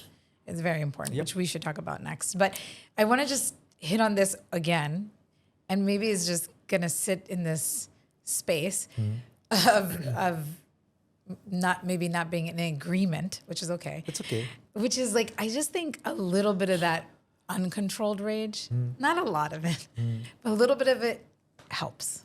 It helps. But Yeah. as I said, when you're in controlled state, at that time show uncontrolled rage. You should be aware. But I disagree with that. So women are very good when it comes to emotions, way better than men. Yes. Okay. A woman will be... Because you know what I hear when you say that is, okay, what I hear is women need to, because we are more emotional, we have to control that don't. space. Absolutely not. Let me Okay. reframe it. Yes. That was not what I meant. I mean to say that women have the ability to use their emotions to the best possible extent. Yes. A woman can bring out the emotion that she was feeling 15 years ago when she probably kissed the boy for the first time, after 15 years also, in the same manner. Yeah. So when you are in a controlled state, then whatever rage that you felt, you can reenact the same rage in the uncontrolled manner. Effect is going to be same. But now it is your call, not anyone's call, not society's call. You are unburdened. You have freedom to do what you want to do. But now you know that yes, I am doing this at my... Just imagine there's see what you're no saying. one in the room. You want to just go mad and dance. You know there is no one in the room. Thus you want to go mad and dance. That is a choice that I want you to have in a sane state of mind. And then dance. Throw yourself away. I don't mind. Cause as much damage as you want. But now that you're aware, it's even better. You will feel better. Yeah, no, I mean, that's true. You do. I still think there's a little bit. But It's okay. this It's is okay. good. It's But okay. I understand what you're saying. Like, you're still saying, see, here's the thing. When there's awareness and there's more awareness around it, it's always better. Yeah. Always. Anything. Always. The only thing is that power of that in the moment emotion is lost. It can be lost. See, if you're trying to confront your spouse, at that time when you again speak about what the betrayal has been or how badly you have felt, you're going to feel the entire emotions again. It's not going to go. Just because you're in a controlled state, it does not mean that you're just going It's to... true. You can tap right back into You it. will. You will. Yeah. You're human. Yeah. You've been hurt. Yeah. How can you not remember that? Yeah, but you're tapping back into it with Imagine- that awareness. You're saying, Yes. yeah, I know what you're saying. Now what happens is, just imagine you have been cheated by your husband. But with your- sometimes it does come take. You know, just it does lessen a little bit because the awareness is there now. So imagine your husband has cheated on you with your best friend. That's a betrayal that never can go away. Yeah. And when you talk about it, even in a controlled state, you're going to lose it. Yeah.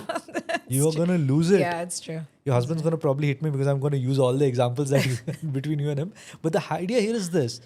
In spite of being in control, you'll not be in control. But now you're aware that, Yeah, it helps. I'm not arguing. Yeah. I still think there's some positive to feeling the impact yes, when somebody goes into rage. that you already will. You already would have done that. When he came to you and you said, or when you discovered it, you already would have lost yeah, it. that's already going to happen. It's already done.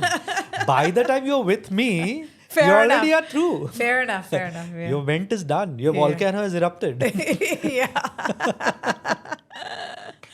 Oh, God, that's good. Okay. So then how do you help somebody if they are saying, I'm no longer in this, I've fallen out of love? How do you help them figure that out? Because that is very confusing. You've fallen out of love? Meaning it's a confusing place to be of whether you have fallen truly out of love or not. So if someone comes and tells me that I have fallen out of love, I'll ask the person, do you still want to be with this person? Yeah. If the answer is yes, then I'll help you again try to find the goods there, good Yeah. parts there. But yeah, if you've fallen out of love and you don't want to give it another opportunity. No, but even when I was telling you about that moment that I had where I was just like, I don't know. But it was a maybe, no? Oh yeah, a total maybe. So that is not you've fallen out of love. It's a maybe. You, Vipassana, but your I husband. started a question. I was It's just okay. like, am I falling out of love? That's okay. Do I love it? And I couldn't answer it. That's absolutely fine. It freaked me out. That's a maybe. Yeah. That's again a maybe. When women or men, women are the ones who actually come to me with this question. When women come to me, they usually are in a maybe state. What do you mean women are the ones that come to you? Maximum. So maximum, it is women who reach out to Yeah. talk about affair, about intimacy. Not to me. men.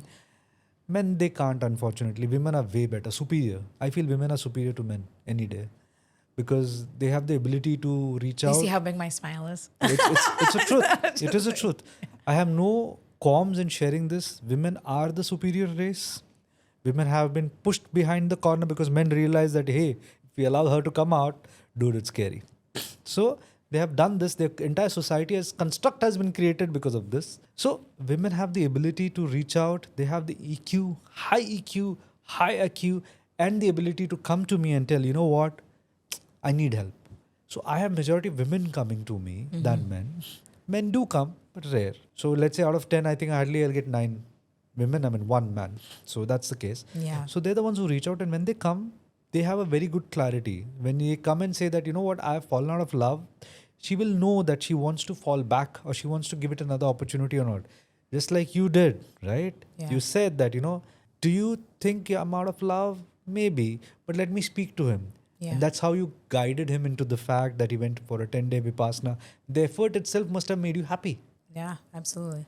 So you will always come to me at that state and you will always tell that maybe I'm out of love. You will completely be out of love if the husband is a horrible man. Then hell, we have to help you. Yeah. We have to help you. Yeah, 100%.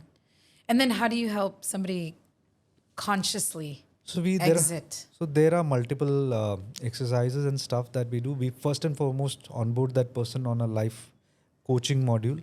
We try to realign their thoughts, minds and processes because you are invested in your spouse for a long time. Yeah. Now, if you have to get out of it, either you are in love with someone else or he is in love with someone else or both of you are just out of it. So in that also you have to realign your thoughts, your processes, getting up daily in the morning, being with the man, taking care of his children. I'm using the word his children, taking care of his home, taking care of your surroundings. Now we have to completely bring you out of the entire space. Start looking at yourself as a human being. Start focusing more on yourself. Start looking inwards. What makes me happy? What makes me tick? What makes me go? Then again, I come back to the same 3 questions. Why? How? Why? What? Why do you want to get out of the relationship? How do you think we can help you get out of the relationship? And what next? Do you want to be in another relationship or you just want to be left alone for some time? Usually women choose, I want to be alone for some time. Yeah. Because no one wants a rebound relationship. Yeah. And you just need time. Yes. Yeah. And sometimes you also realize you may not want something else just yet. So. You're done. You're given a lot of time and effort. I think there's research that shows, I don't know the statistic, but a lot of women don't get remarried. They don't. Versus men get remarried faster. They do. Yeah. See, plus the current generation has this contemporary context of sugar daddy, sugar moms and stuff like that. That sort of adds to this thing, because a woman who's doing really well, she will keep a man. A man who's doing really well, she'll keep a woman. I mean, that just happens. So the dynamics are changing. Yeah. Marriages are changing. Relationships are changing. And I think 15, 20 years down the line, we may not have marriages. It's okay. Yeah. It's fine. Well, there's two questions that I'm sitting with. So I'll ask both of them. So one of them is from an Indian roots, our culture, our spirituality perspective. I think from what I know, colonization created a bigger construct of man, woman, marriage than what our culture at its core really was. That's my understanding. So from the perspective of like our roots spiritually, how do you see marriage? How do you see marriage? Okay, so I have a slightly different view. I don't think colonization actually changed the perspective that we had towards marriage. But yes, it sort of put a lot of veil on our eyes, sort of a thing, especially when it came to sex. The stigma. Or just even man, woman. Yeah, the stigma, married. the specific stigma that is associated with sex, intimacy is post-colonization. You go to any temple that our country is. 100%. You read about any scripture, you look at the way things are. I mean, I'm a big time devotee of Ayyappa. Okay, I go to the shrine Sabrimala. If you just ask me who were Ayyappa's parents, they were Vishnu and Shiva. Two men. I mean, our religious construct was beautiful. Yeah. We were encompassing. And that is where the colonization literally killed us. They came to us and they saw this race who's scary. I mean, how to control them? Let's start telling them that their gods are wrong. Yep. Let's start telling them that their religion is wrong. Let's start telling them that their practices are wrong. That's what they did to us. Yeah. And they screwed our mind with education. Yes. Lord Macaulay basically destroyed our education system. And thus they destroyed our entire social fabric.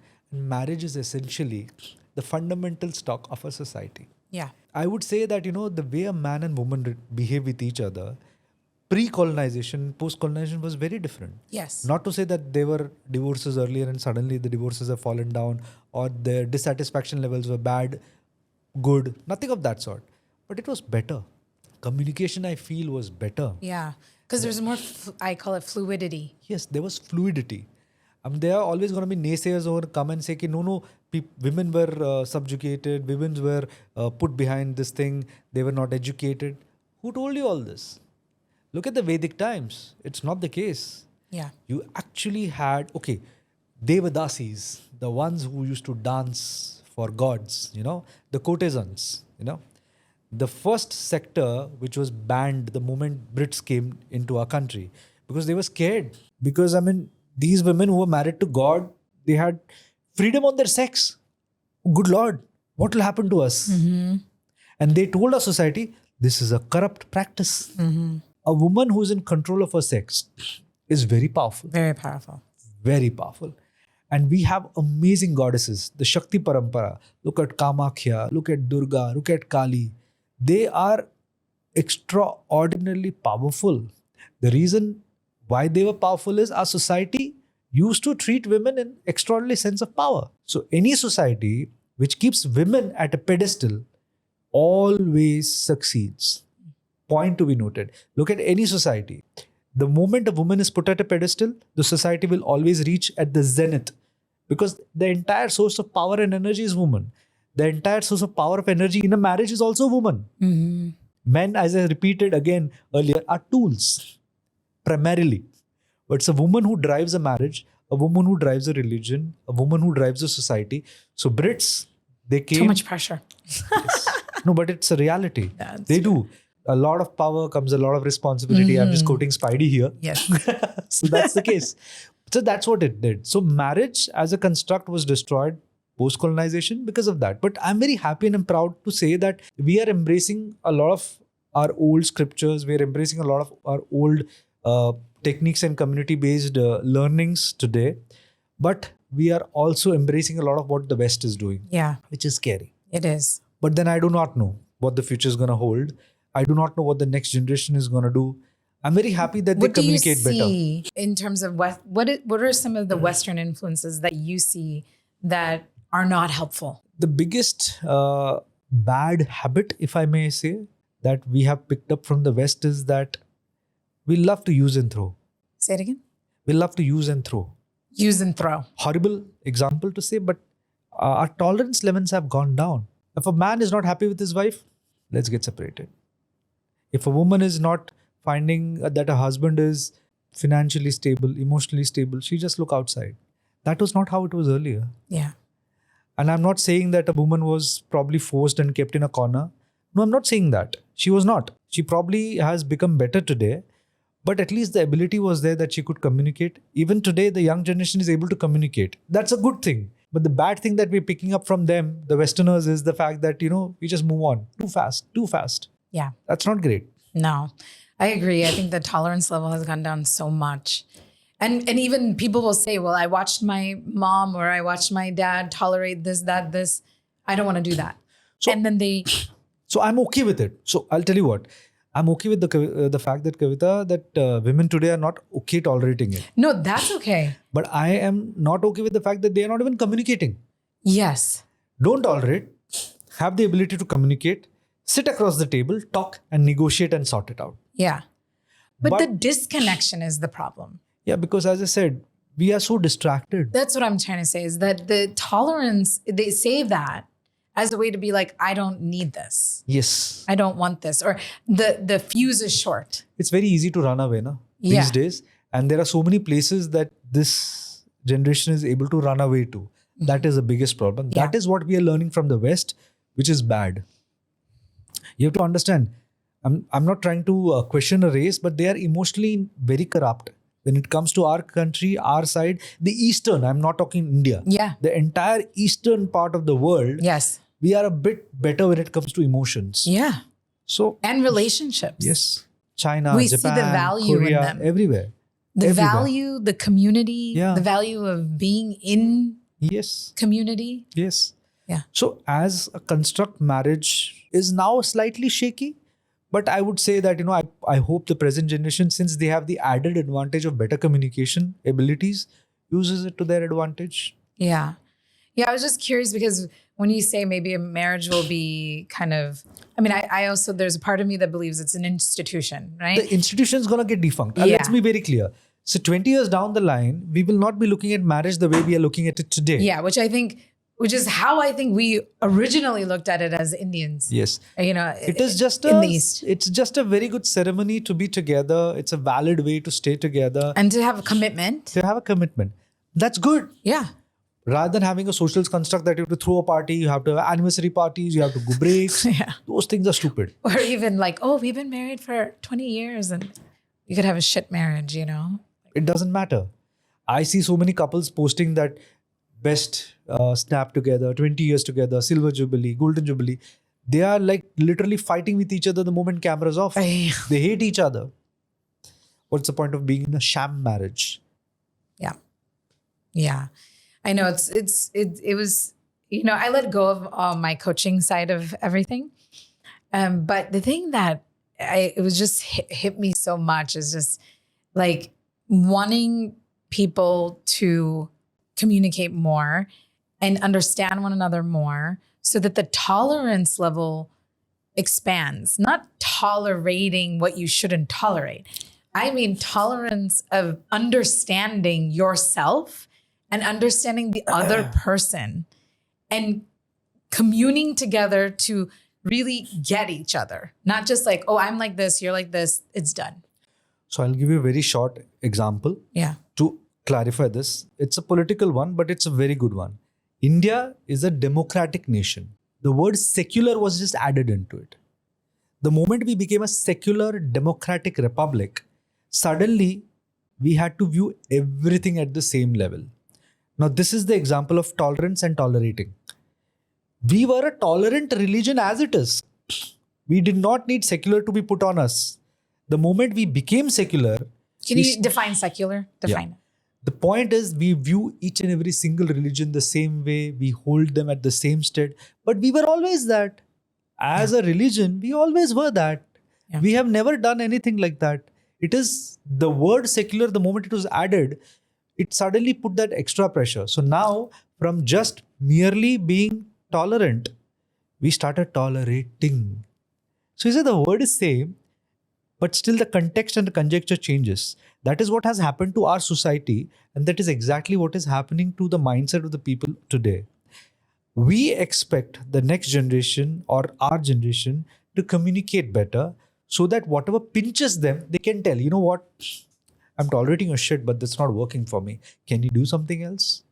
Rather than me just not saying that, you know what, I don't care about it, I'm moving out. I can't tolerate this.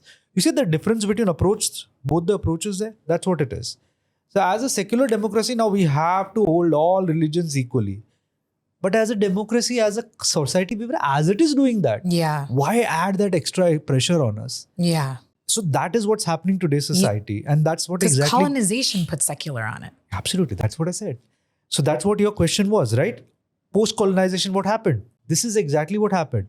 As a religion, Hinduism is a completely encompassing religion. You are a Jain. I am a Hindu from the southern part of the country. I am a Nair. Our religious texts are different. Our religious deities may be different. But technically, we both identify ourselves as Hindu. We don't hate each other. No. We are an open religion. Understand. That is what our religion, our country was. Post-colonization, no. You are a Jain. Your food habits are different. Your sleeping habits are different. Yeah. You go for paryushan. You do this, you do that. A Nair probably is a meat eater. He's not that great. So you see, the differentiation comes there. That is exactly what went wrong with the society post-colonization. And that's exactly what screwed the marriage in the foundation, the institution of marriage in our country also. Explain that a little bit more. Like, how did it screw it? So like, for example, what is marriage about? Because what I heard from you when you said secular is what you're trying to say is it made it divisive, right? Is that what you're saying? It is. It made it more divided. It made it more divided. Like, okay, now I see you more as, oh, you're separate from me. Yes. Like that. That's exactly what it did, na? Post-colonization. So marriage is an institution. Agreed? Yeah. How many people does a marriage have, as per you? How many people? Does a marriage have? 2. Good. Who are they? Who are they? You know, when people ask me questions like this, when I was younger, my dad used to ask me questions like this, and I would freeze because if I said the wrong answer, something would happen. So anyhow, but what are you saying? So who are they? The 2 people in the marriage? Whoever chooses to commune together, commit to each other. And what are the roles that they have? The major label. 2 labels that they have. To keep committing to each other. And the label is husband and a wife? Yeah. Right. Sure. In that context. So I would very simply say pre-colonization, a husband and wife had interchangeable roles. It was not stuck on the wife that she is supposed to only do this. It was not stuck on the husband that he's supposed to only do this. We are an agrarian economy. You understand agrarian economy. Agriculture, predominantly agriculture-based economy as a country, right? Traders and agriculture. Primarily, this is what we did. So in this economy, marriage as an institution functioned really well because the husband and wife used to have interchangeable rules. The wife will take care of the relations. Husband will go and probably plow the fields. Sometimes the husband is tired, the wife will also go to the fields. Mm-hmm. A wife was not restricted. Hey, you can't go to the fields. That was not the case. Okay. But post-colonization, rules are very clear. A husband is your earner. He is the breadwinner. A wife is a mother. She is supposed to take care of only the children and the family. Who told this to you? The colonization. Yeah. The roles that... So made a devices, separated things. Now you're getting it, right? Yeah. The divide and rule that the Brits did, they did not only do this with our country. Oh no, that's the way to conquer a country. They conquered us. to separate the country itself so then they can conquer it. They destroyed the institution of marriage. They destroyed the institution of education. They destroyed the institution of religion. Yeah. We are a welcoming religion. Yeah. We are a welcoming country. Yeah. Atiti Devo Bhava. That is why we had so many religions get assembled into us. We had this beautiful thing in Gujarat, when the Parsis came to Gujarat, they sent the king across the fact that, we would want to be, inside your place. So the king sent across a vessel full of milk. And he said that I have a vessel which is full of milk. How will you enter my country? The Parsis added sugar into that. And he said, just like sugar and milk will get mixed in your entire country. And that's how Parsis came in. That's why we have Parsis living so nicely in India. We have Islam thriving in India. We have Christianity thriving in India. Whatever the reasons, however they did what they did. But you have to understand, as a culture, we were always accepting. Yeah. It's the colonization which destroyed marriage, education, and religion completely. Yeah. Yeah. I love talking about this topic because I think so many Desis in particular around the world don't know like this, don't know this and how it's influenced us in how we think and feel and react in relationships in particular, True. And so from your perspective, I just want to end on this, what would you like to see for Desis specifically? Okay. How would you like Desis to be relating to one another in marriage? What is in your opinion, this ideal state? So as Desis, you are two things. You can either be religious or you can be spiritual. Okay. Atheist also is a spiritual man or a woman. I would tell Desis to always remember, get in touch with your roots. If you're in touch with your roots, you will realize that marriage is an institution. It is not a lock and key or a chain of burden which has been put on you. It is supposed to make you happy. It is supposed to make you feel safer. It is supposed to give you a sense of belonging. Human beings are social animals. We need love to talk to people. We love validation. Na? I love it when I dress up and my wife says, you're looking good today. A wife also loves when a husband says, oh, you're looking so pretty today. Yeah. Validation. Essentially, that is all that marriage is. The more that you look at marriage in a very simple set idea, the better it is for you as Desis, because if you get in touch with your roots, you look at your gods and goddesses, they are also simple couple. Vishnu is lying on Sheshnag like this. His wife Lakshmi is on his feet. She is pressing his feet. Why? Is it because, the Europeans are going to say, you know what? Vishnu as a god is trying to push his wife on his feet. No, that's not the reality. The reality is a wife is a source of pleasure for a husband. Your feet are where your best acupuncture points are. So she is the one who's taking care of the stress levels of a husband. Gods are very simple. Shiv Parvati, Shiva is sitting on a loincloth with his wife sitting right beside. If the wife says it's a party, it's a party. If the wife says you're supposed to go and do this, he does it. He's such a simple man. Men are simple. Women are the ones who are supposed to ensure that everything is taken care of. The more that you get in touch with your roots, the more that you accept that life is very simple. Just let yourself be in touch with your partner. Be honest. And that's all that is necessary. Be in touch with your roots. Desis should just be in touch with their roots, should talk, and that will heal them. Rather than looking at Western counterparts, looking at European examples, trying to find peace when there is no peace which is there. It doesn't work out like that.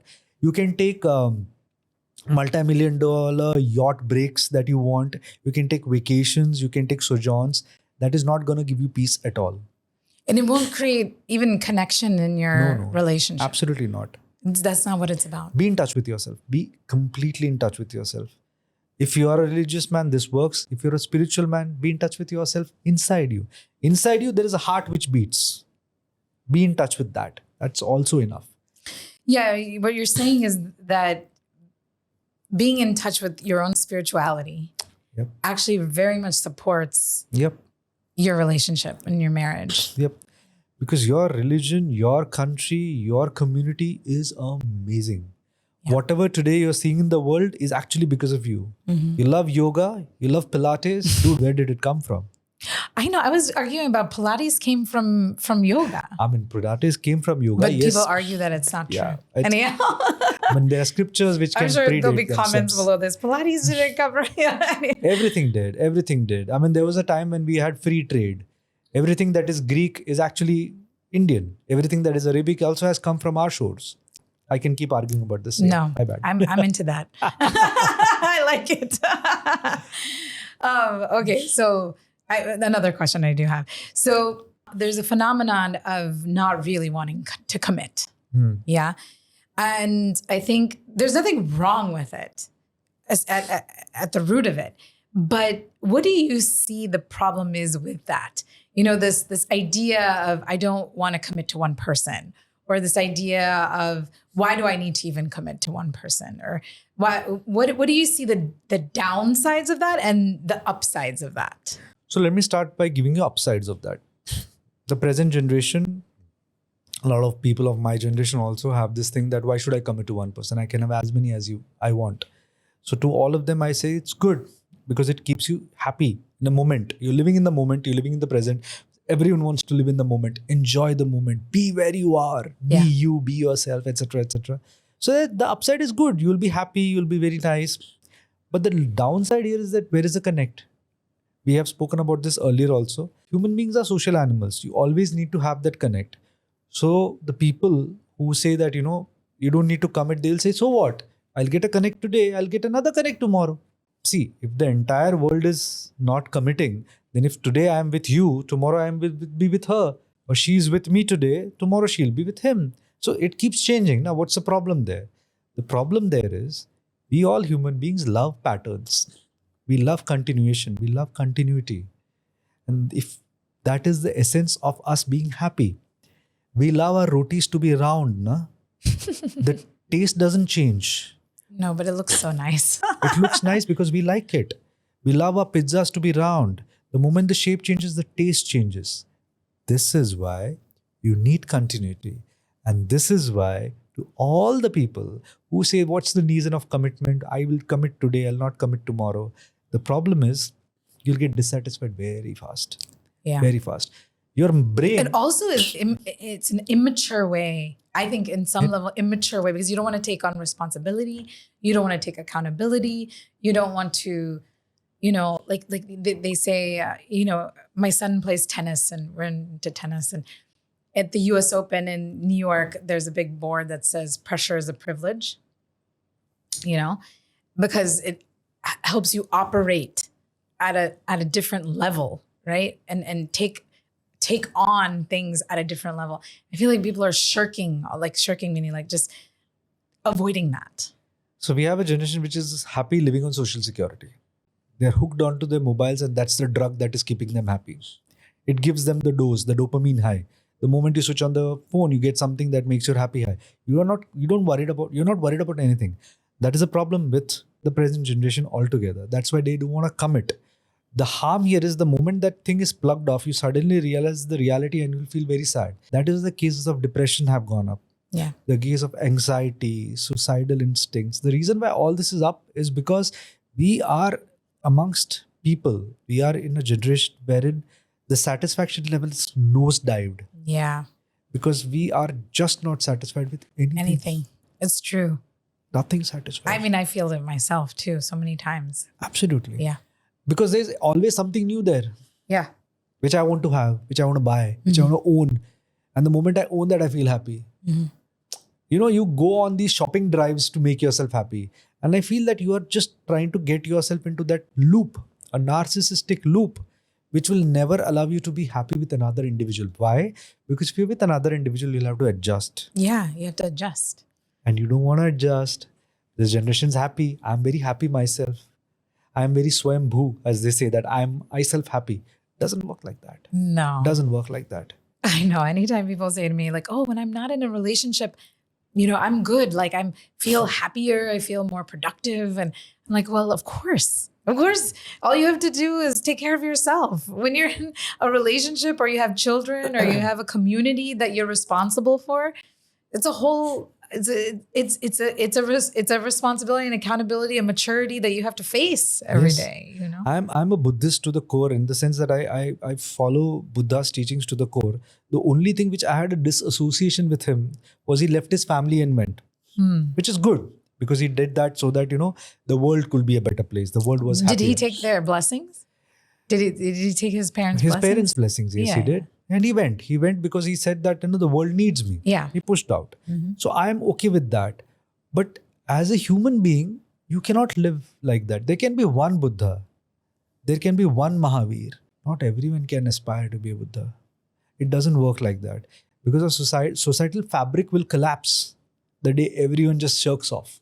Yeah, I mean, I think that's a different thing. Like becoming a monk is different than layperson's life. And no, but the point is that if you completely let go of everything, I see what you're saying. That's the thinking. That's the mentality. I'm just happy with myself. I'll live myself. I'll party hard. Yeah. I'll make money. I'll take breaks. Yeah. If everyone starts thinking like that, it doesn't work. Yeah.